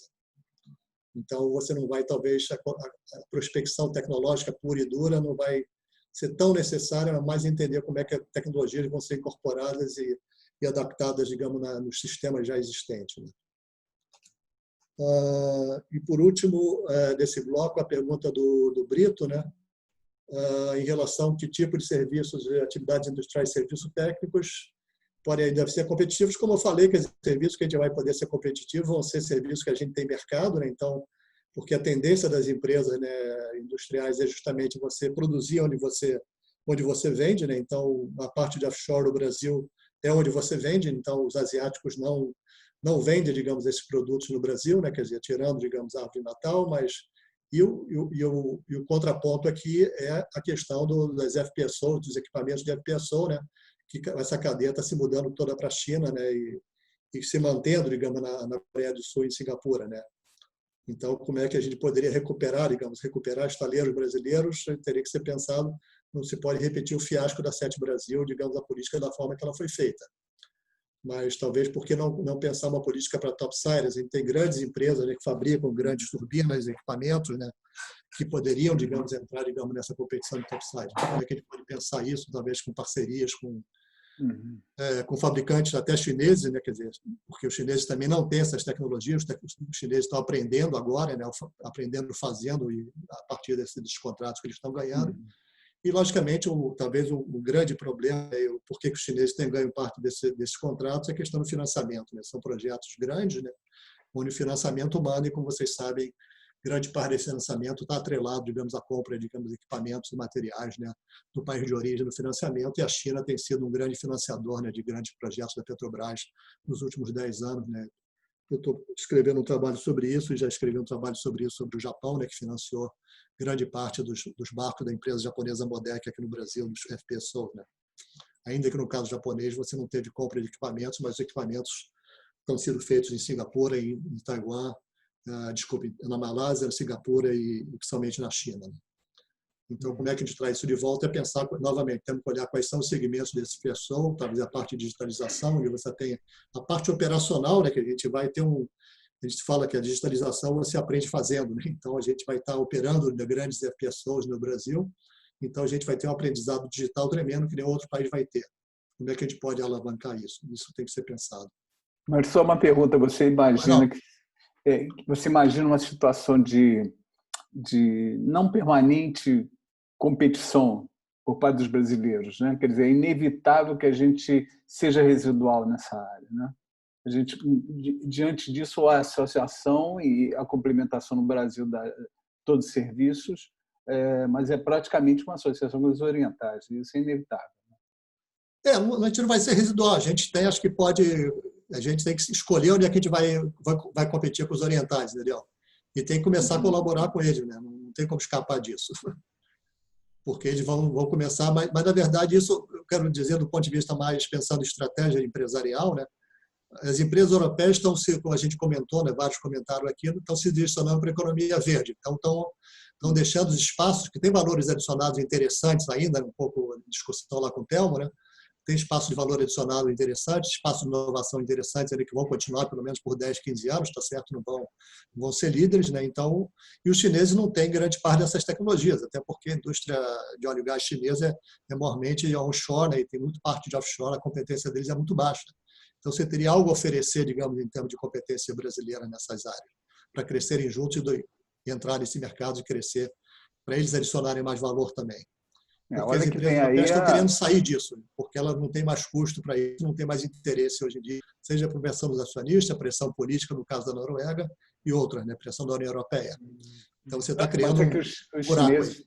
É que os chineses também estão na tal civilização ecológica, né? Naquela, estão entrando também na green energy, né? Mas está ainda no nível muito baixo, fazer pilão de ferro, só isso. Eu só queria entrar no próximo bloco, mas antes de entrar no próximo bloco, só vou comentar as perguntas e já gostaria de abrir para o Alvarez e para o Jackson, para eles fazerem alguns comentários. Comentário adicional.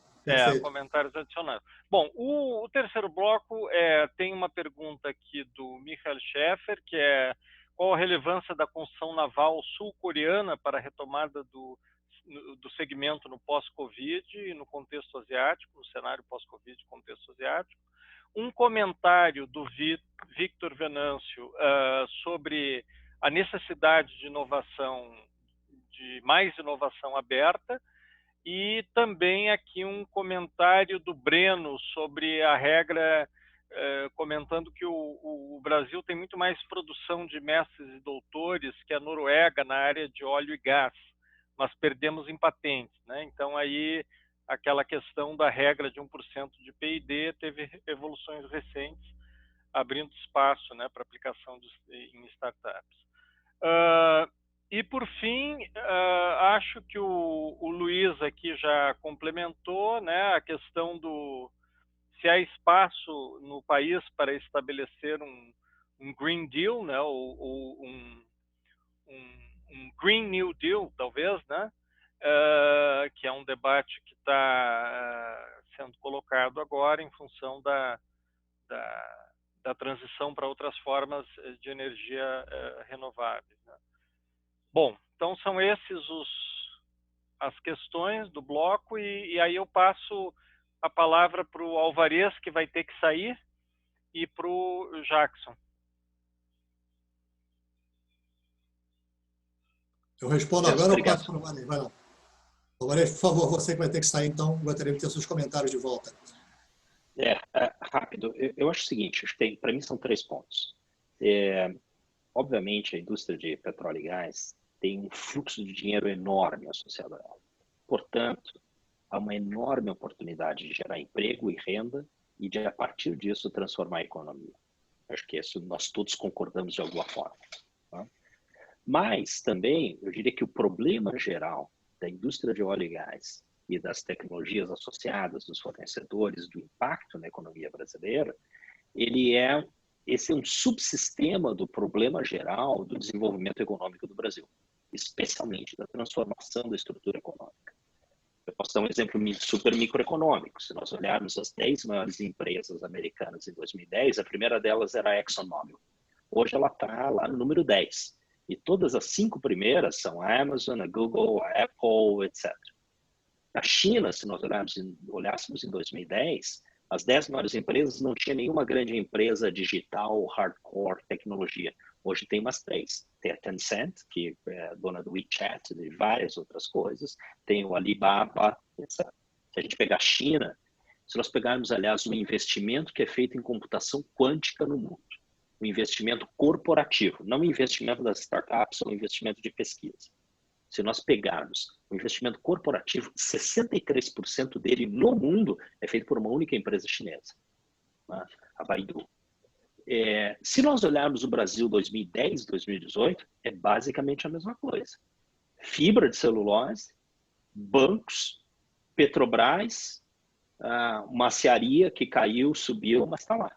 Nós não conseguimos mudar estruturalmente a economia no Brasil.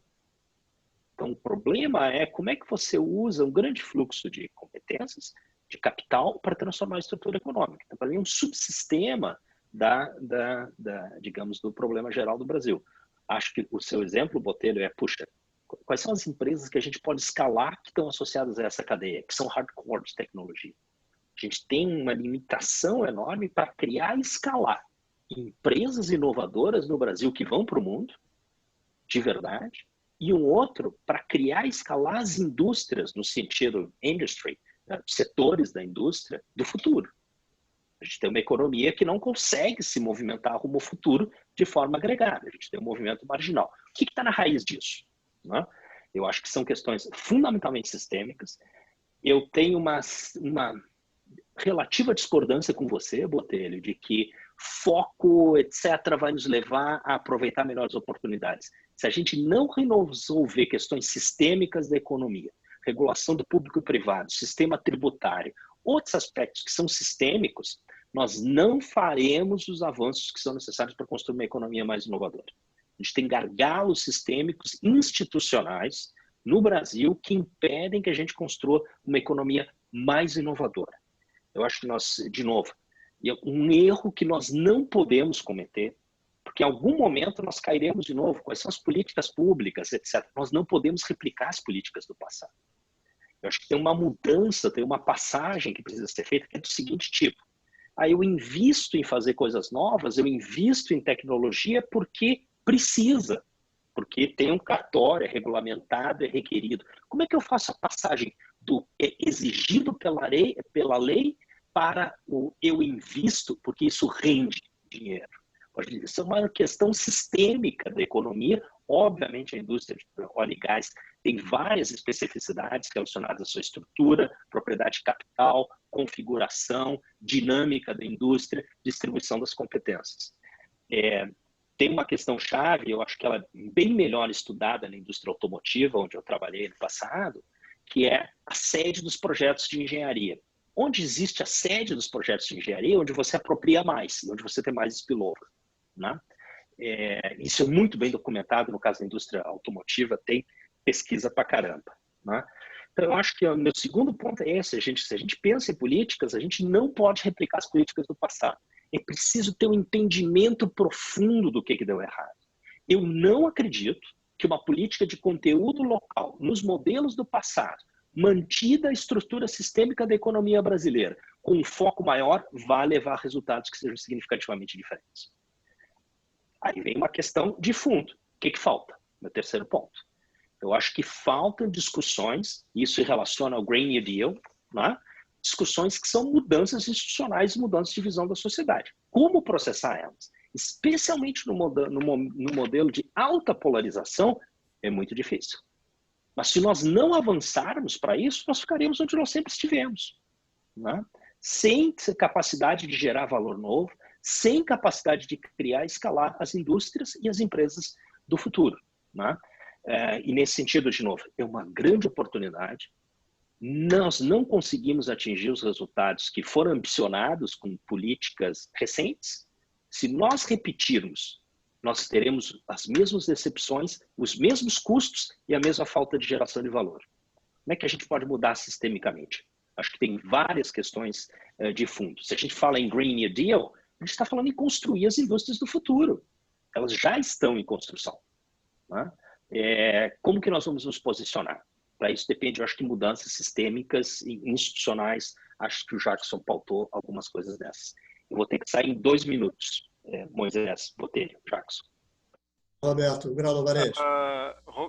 Alvarez, deixa eu só fazer um comentinho. Claro. Não, deixa eu só fazer um comentinho. Quando eu iniciei mencionando o papo do Paul Romer hoje, é porque essa é a discussão. Como é que você mobiliza conhecimento para construir o futuro?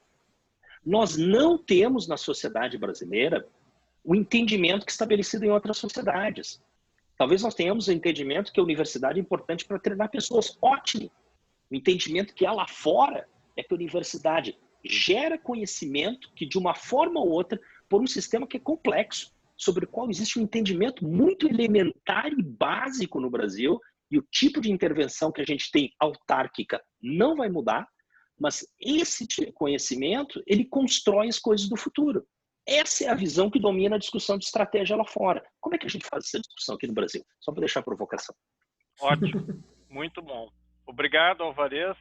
Eu estou gravando, depois eu vou disponibilizar a gravação, e aí até tenho que ver uma forma, se a gente pode, se os participantes depois concordarem em colocar o seu e-mail aqui para eu disponibilizar a gravação do debate. Bom, também vai estar disponível no YouTube, né? Bom, então passo a palavra para o Botelho. Aliás, perdão. Eu ou o Jackson agora. O Jackson. Ele é o Jackson. Depois eu faço só o fechamento, pronto. Tá, perfeito. Então, enquanto vocês estavam conversando aqui, eu fui pesquisar esse negócio que ficou uma pulga atrás da orelha aqui para mim, que era a produtividade do setor, né? Eu achei um slide recente da ANP, e o slide, uma coisa surpreendente, eu até vou ter que checar essa informação, mas a princípio é da PIA Empresas de 2018, né? A pesquisa do IBGE, todo mundo conhece. Ele diz o seguinte, ó. Então, valor adicionado por trabalhador, né? Por pessoal ocupado. Razão entre o valor de transformação industrial e pessoal ocupado nas empresas industriais, que dá para adotar como um conceito equivalente de valor adicionado. A indústria de transformação, para valores de 2017, não corrigidos, 100 mil reais por trabalhador. 100 mil reais. A média da indústria brasileira, no mesmo ano, obviamente, 106 mil reais. A fabricação de coque, produtos derivados de petróleo e biocombustíveis, então na segunda camada e terceira, 458 mil. Passa de 100 na indústria para 458 mil. E agora o dado que me surpreendeu, para a extração de petróleo e gás natural, o valor adicionado por trabalhador em 2018 foi de R$ 4.750.000 por trabalhador. Isso é um negócio absurdamente maior do que a produtividade média em centenas de vezes. Centenas de vezes. Eu acho que isso dá um pouco a medida do grau de importância desse setor, mas, ao mesmo tempo, do quanto a nossa capacidade de fazer política industrial para esse setor, de fazer aquilo que o Botelho identifica corretamente, que é pela demanda que a política se sustenta ao longo prazo, de ter essa inteligência pública e privada para encontrar essas oportunidades e fazer esse match entre o que nós temos de vantagens comparativas, especialmente offshore, obviamente, e os grandes financiadores da indústria no mundo, como os chineses hoje não têm, e construir essas complementaridades.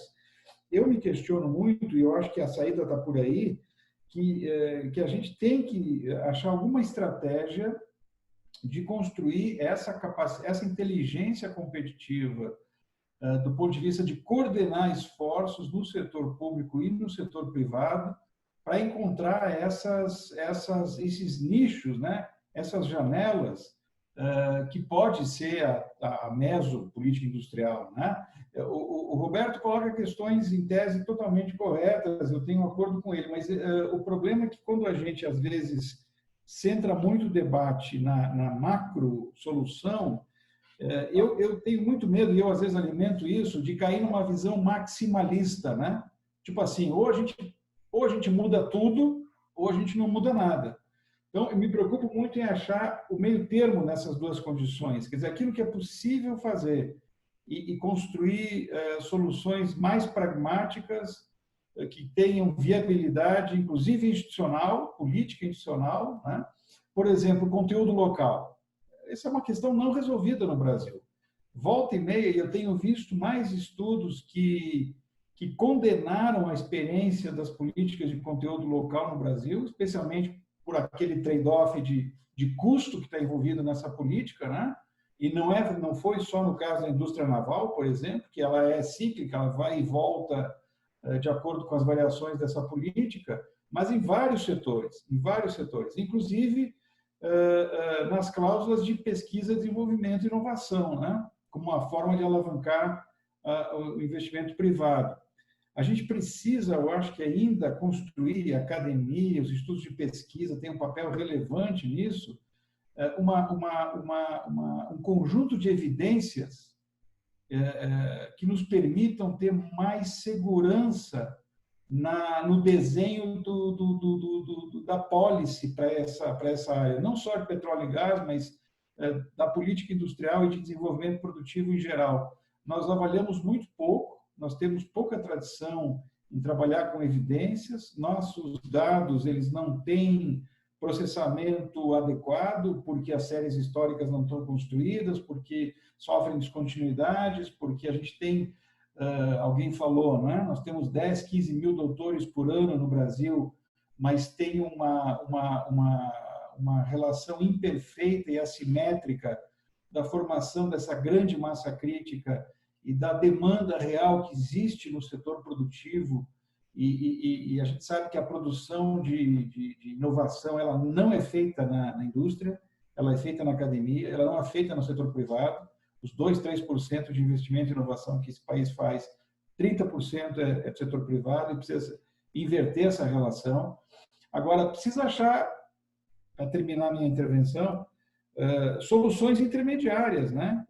Nós não vamos resolver os grandes problemas estruturais no Brasil de uma maneira burocrática ou com uma reunião de diretoria de uma empresa ou de um setor, uma reunião na Fiesp e tal. Isso é produto histórico de um movimento que precisa ser construído, é claro que progressivamente, mas enquanto isso não acontece, eu acho que a gente tem que ter soluções mais localizadas, mais pragmáticas, um tipo de concertação mais meso ou até mais micro, né? Aproveitando esse momento, inclusive, de crise que abriu uma enorme oportunidade de repensar, por exemplo, aí saindo um pouco do petróleo e gás, mas tem a ver com a indústria química, toda a cadeia produtiva do complexo econômico da saúde, que a crise colocou na nossa mão. Precisamos repensar isso, essa articulação de atores para a produção de vacinas e tal. Agora, é lamentável pensar num país que precisa de uma crise para pensar, por exemplo, por que a gente não fez uma vacina contra a dengue, que está aí há 30, 40 anos, né, assolando a qualidade de vida dos brasileiros. Então, eu acho que nosso desafio é esse, Moisés, de tentar achar um meio termo entre essa visão mais macro e essa agenda microeconômica, que também é muito simplificada e é insuficiente. Excelente, Jackson. Então, eu passaria para o Botelho. Tem uma série de comentários aqui que eu vi, a professora Lia fez um comentário sobre a questão que a produtividade elevadíssima na extração é vazada para o exterior, se não adensamos a cadeia, né, para frente, petroquímica, fertilizantes, química fina. Então, mas de qualquer forma, dado o adiantado da hora, eu passaria para o Botelho, né, e para fazer os comentários finais, e depois a gente já reforço aqui com vocês o meu agradecimento pela participação nesse debate que ficou registrado. Fiquei muito contente com a participação vamos dizer assim, da plateia virtual. E vamos fazer outras iniciativas procurando sempre esses temas bastante polêmicos, mas que fazem a gente refletir sobre como conectar isso. Por exemplo, o Alvarez, só um comentário rápido, o Alvarez gosta de usar a expressão da policy failure, né? Então, esse é um ponto, e também as questões institucionais. Bom, passo a palavra, então, para o Botelho.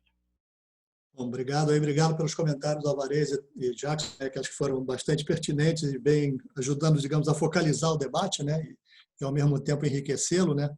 Eu concordo em gênero, número e grau com a asserção aí do do Jackson, né, que a gente não faz política de evidência no Brasil, né, baseada em evidência, isso é um grande problema, a gente não faz avaliação, não faz monitoramento de política, então isso é mas infelizmente isso é um problema, como você dizia, macro, né?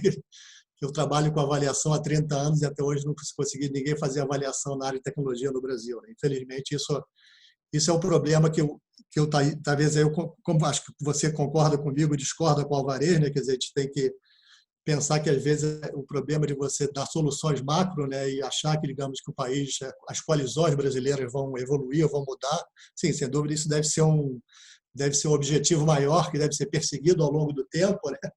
Mas isso é uma transformação que toma muito tempo, né? São transformações culturais, institucionais que, como a gente sabe, são demoradas, né? Então a gente, para além de perseguir, digamos, essas transformações nessas coalizões, mudar, digamos, a cabeça dessas coalizões, nós temos que pensar ser mais pragmático, fazer mais experimentos, né, digamos, com o que a gente tem, né, olhar, digamos, segmentos específicos, né, e fazer, como você também falou, como estou sugerindo e defendo, né, fazer políticas mesos, eventualmente micro, né, quer dizer, estudos. Ontem mesmo eu estava conversando com um colega que tem estudado, digamos, o setor de vinícola na Argentina, o setor automotivo, né, na Argentina, mostrando como diferentes regiões na Argentina vão ter uma variância, digamos, de produtividade em função das políticas meso que são feitas no Vale, no caso do vinho, e de uma região, no caso do automotivo, de fabricantes de autopeças. Então, e essas regiões vão ter dinamismos industriais e vão gerar produtividade, vão gerar riqueza de forma muito diferente. Então, sim, há um arcabouço nacional, né, e a gente já aprendeu isso, né, da experiência das novas tecnologias do Vale do Silício, onde regiões, né, são inovadoras, são mais importantes às vezes do que marcos nacionais, né? Então os marcos locais, não é que os marcos nacionais não são irrelevantes, mas muito pelo contrário, mas tem que saber alavancar esses marcos nacionais para políticas locais, né? Então a inovação se faz localmente, o desenvolvimento industrial também se faz localmente em cadeias que geralmente são clusterizadas, né? Então a gente tem que pensar políticas mesos e talvez políticas mais territoriais, né, de inovação e relacionadas a essa indústria, né? Então, eu concordo e agradeço o reforço desse ponto pelo Jackson. Voltando aqui rapidamente às perguntas, a pergunta do Micael em relação aos estaleiros da Coreia do Sul. Os estaleiros da Coreia do Sul, sem dúvida alguma, continuam sendo importantes, né? Quer dizer, todo o setor de construção naval passa por uma crise histórica, né?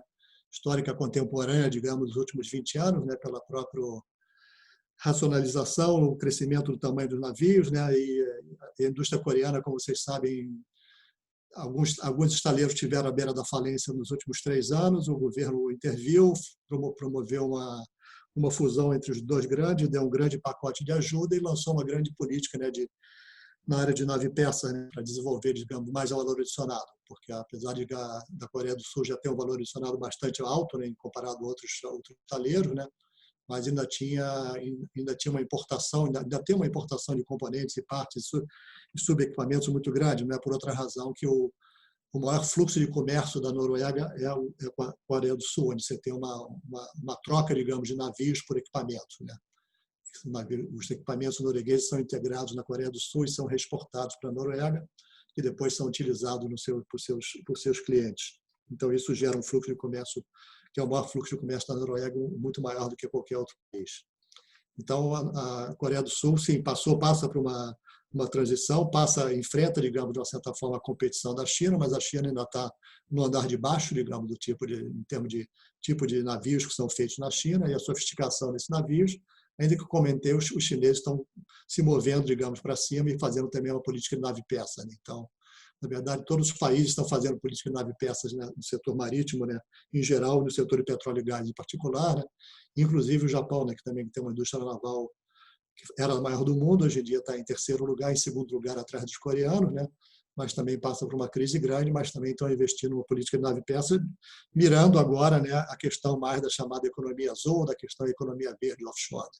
Então, quer dizer, você tem políticas industriais, né, pensando no setor, quer dizer, trabalhando no setor de óleo e gás, mas pensando para adiante. Então, como foi falado pelo Jackson e outros aqui, nós também temos que pensar da mesma forma. Né? A gente tem que sustentar e tentar recuperar e incentivar algumas indústrias do nosso segmento de petróleo e gás, pensando já numa reconversão para o futuro, né? Senão a gente não vai ter o que reconverter, né?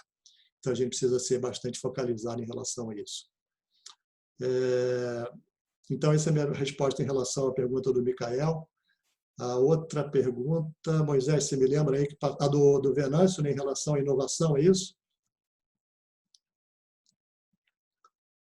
Abrir o som Venâncio, aqui. você podia outra repetir? Pergunta é em relação a... É um comentário, na verdade. Um comentário do Victor Venâncio, que é: precisamos de mais inovação aberta. E na sequência, a questão que o Breno colocou, que o Brasil tem uma produção maior de mestres e doutores na área de óleo e gás do que a Noruega, né? Então, na verdade, essas duas perguntas estão ligadas, né? Quer dizer, o Vitor, obrigado, Vitor, pela participação, também outro colega de pesquisa que tem apoiado, né, todos os nossos grupos de pesquisa, o Breno, o Telmo, todos nós nos conhecemos nas nossas pesquisas, né? Então, assim, a inovação aberta é fundamental, né? Mas a inovação aberta ela tem que ser estruturada, né, com o apoio do governo, né? Quer dizer, a Noruega tem um número menor, digamos, de mestres e doutores, mas tem uma estruturação desse setor de inovação aberta muito mais antigo, né? Quer dizer, no sentido que você criou clusters de inovação com segmentação. Então, a Bergen faz digitalização, Christian Sand faz a parte de perfuração. Então, quer dizer, você tem uma especialização, o Oslo trabalha com outras tecnologias mais de ponta, né? Então, você tem que especificar clusters, né, tecnológicos, né, nesse modelo de inovação aberta, né? E, logicamente, criar instituições intermediárias, né, no modelo que se criou aqui na Embrapi, né, que sim, é uma instituição intermediária, mas que tem, digamos, um escopo bastante amplo, né? Não é especializado no nível, digamos, que instituições como você tem na Noruega, que alguns de vocês conhecem, a antiga Sintef, que hoje em dia se chama Energy Partners, né? Que fazem, digamos, trabalham com diferentes universidades, né? Justamente fazendo foi falado anteriormente, né? Tirando, digamos, o conhecimento na universidade, transformando em inovação e transformando em empresas e, ao mesmo tempo, escalando, digamos, essa tecnologia junto, digamos, aos clientes, né? Então, que às vezes o problema do setor de petróleo e gás é que as grandes empresas petrolíferas não vão comprar diretamente de uma pequena empresa, elas não têm capacidade, não tem custo de transação para isso. É muito caro para uma Petrobras olhar para uma startup e avaliar se a tecnologia dela serve ou não serve. Ela vai passar para um fornecedor de primeiro ou segundo piso. Então, tem que pensar estratégias, como é que você traz, digamos, esses fornecedores de primeiro e segundo piso, né? E, nesse sentido, a nossa política, talvez, de inovação ainda está centrada muito nas petrolíferas, né, e não nos fornecedores, né, que são os verdadeiros atores que produzem inovação nesse segmento. Não, logicamente, as petrolíferas têm que saber especificar os requisitos, tem que ter o conhecimento para saber pedir e saber acompanhar, mas a inovação ocorre, na verdade, nos fornecedores e na cadeia deles, né? Então, isso que eu estou falando em relação às empresas que estão estabelecidas no Brasil, tem cadeias próprias. Então, como é que a gente adensa, digamos, a capacidade de inovação aberta nessas cadeias que já existem, né? O problema, digamos, dessas cadeias, só fazer um comentário em relação a isso, como o Jackson falou, né, essa estatística de produtividade, o problema é que a indústria de petróleo não existe, a indústria de petróleo não existe, né? Na verdade, é uma indústria que tem extração, tem refino, mas mesmo se você olhar só a parte de offshore extração, na verdade, é uma indústria de equipamentos, de bens de capital. Então, não aparece na estatística, na verdade. Então, o problema é como é que você identifica essa cadeia. Nas pesquisas que a gente fez, né? O levantamento que a gente fez foi uma grande dificuldade para montar, digamos, essa amostra de cadeia, né? Então, acho que o desafio para todos nós pesquisadores é seguir avançando nessa linha. Quer dizer, como é que a gente... É uma indústria, né, que não é uma indústria com contornos bem definidos, mas que exige, digamos, uma inovação, digamos, acadêmica, né, para estudá-la mais aprofundada.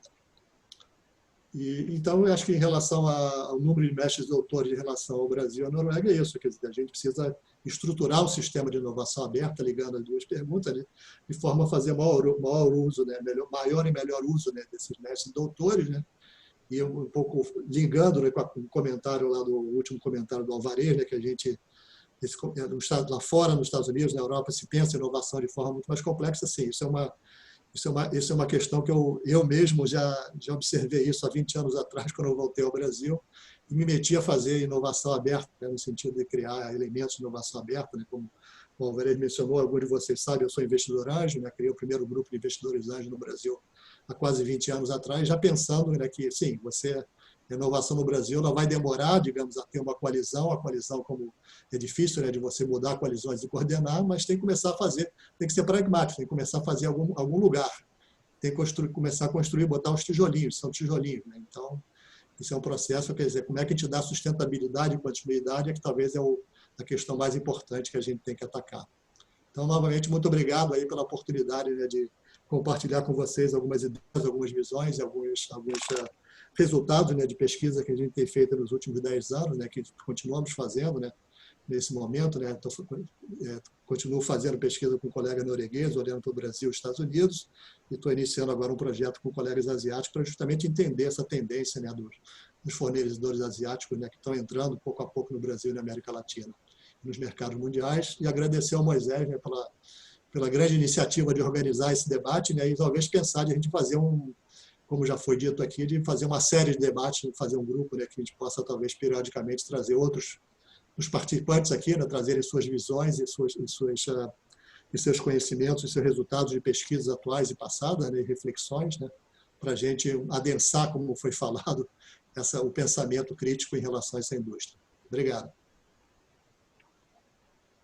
Então, com isso, nós encerramos. Eu gostaria de agradecer imensamente tanto os debatedores como os participantes e dizer que nós vamos disponibilizar isso pelo WeTransfer. Eu confesso que eu sou muito novato ainda nessa tecnologia de transmissão para o YouTube, então eu vou pesquisar se pode colocar um canal no YouTube, mas uma coisa eu garanto, foi gravada, né, e eu posso, claro, disponibilizar para todos os colegas aqui que colocaram o seu e-mail. Moisés, passa seu e-mail aqui no chat para que todo mundo escreva para você, para quem quiser receber. Tá, acho que é uma boa solução rápida.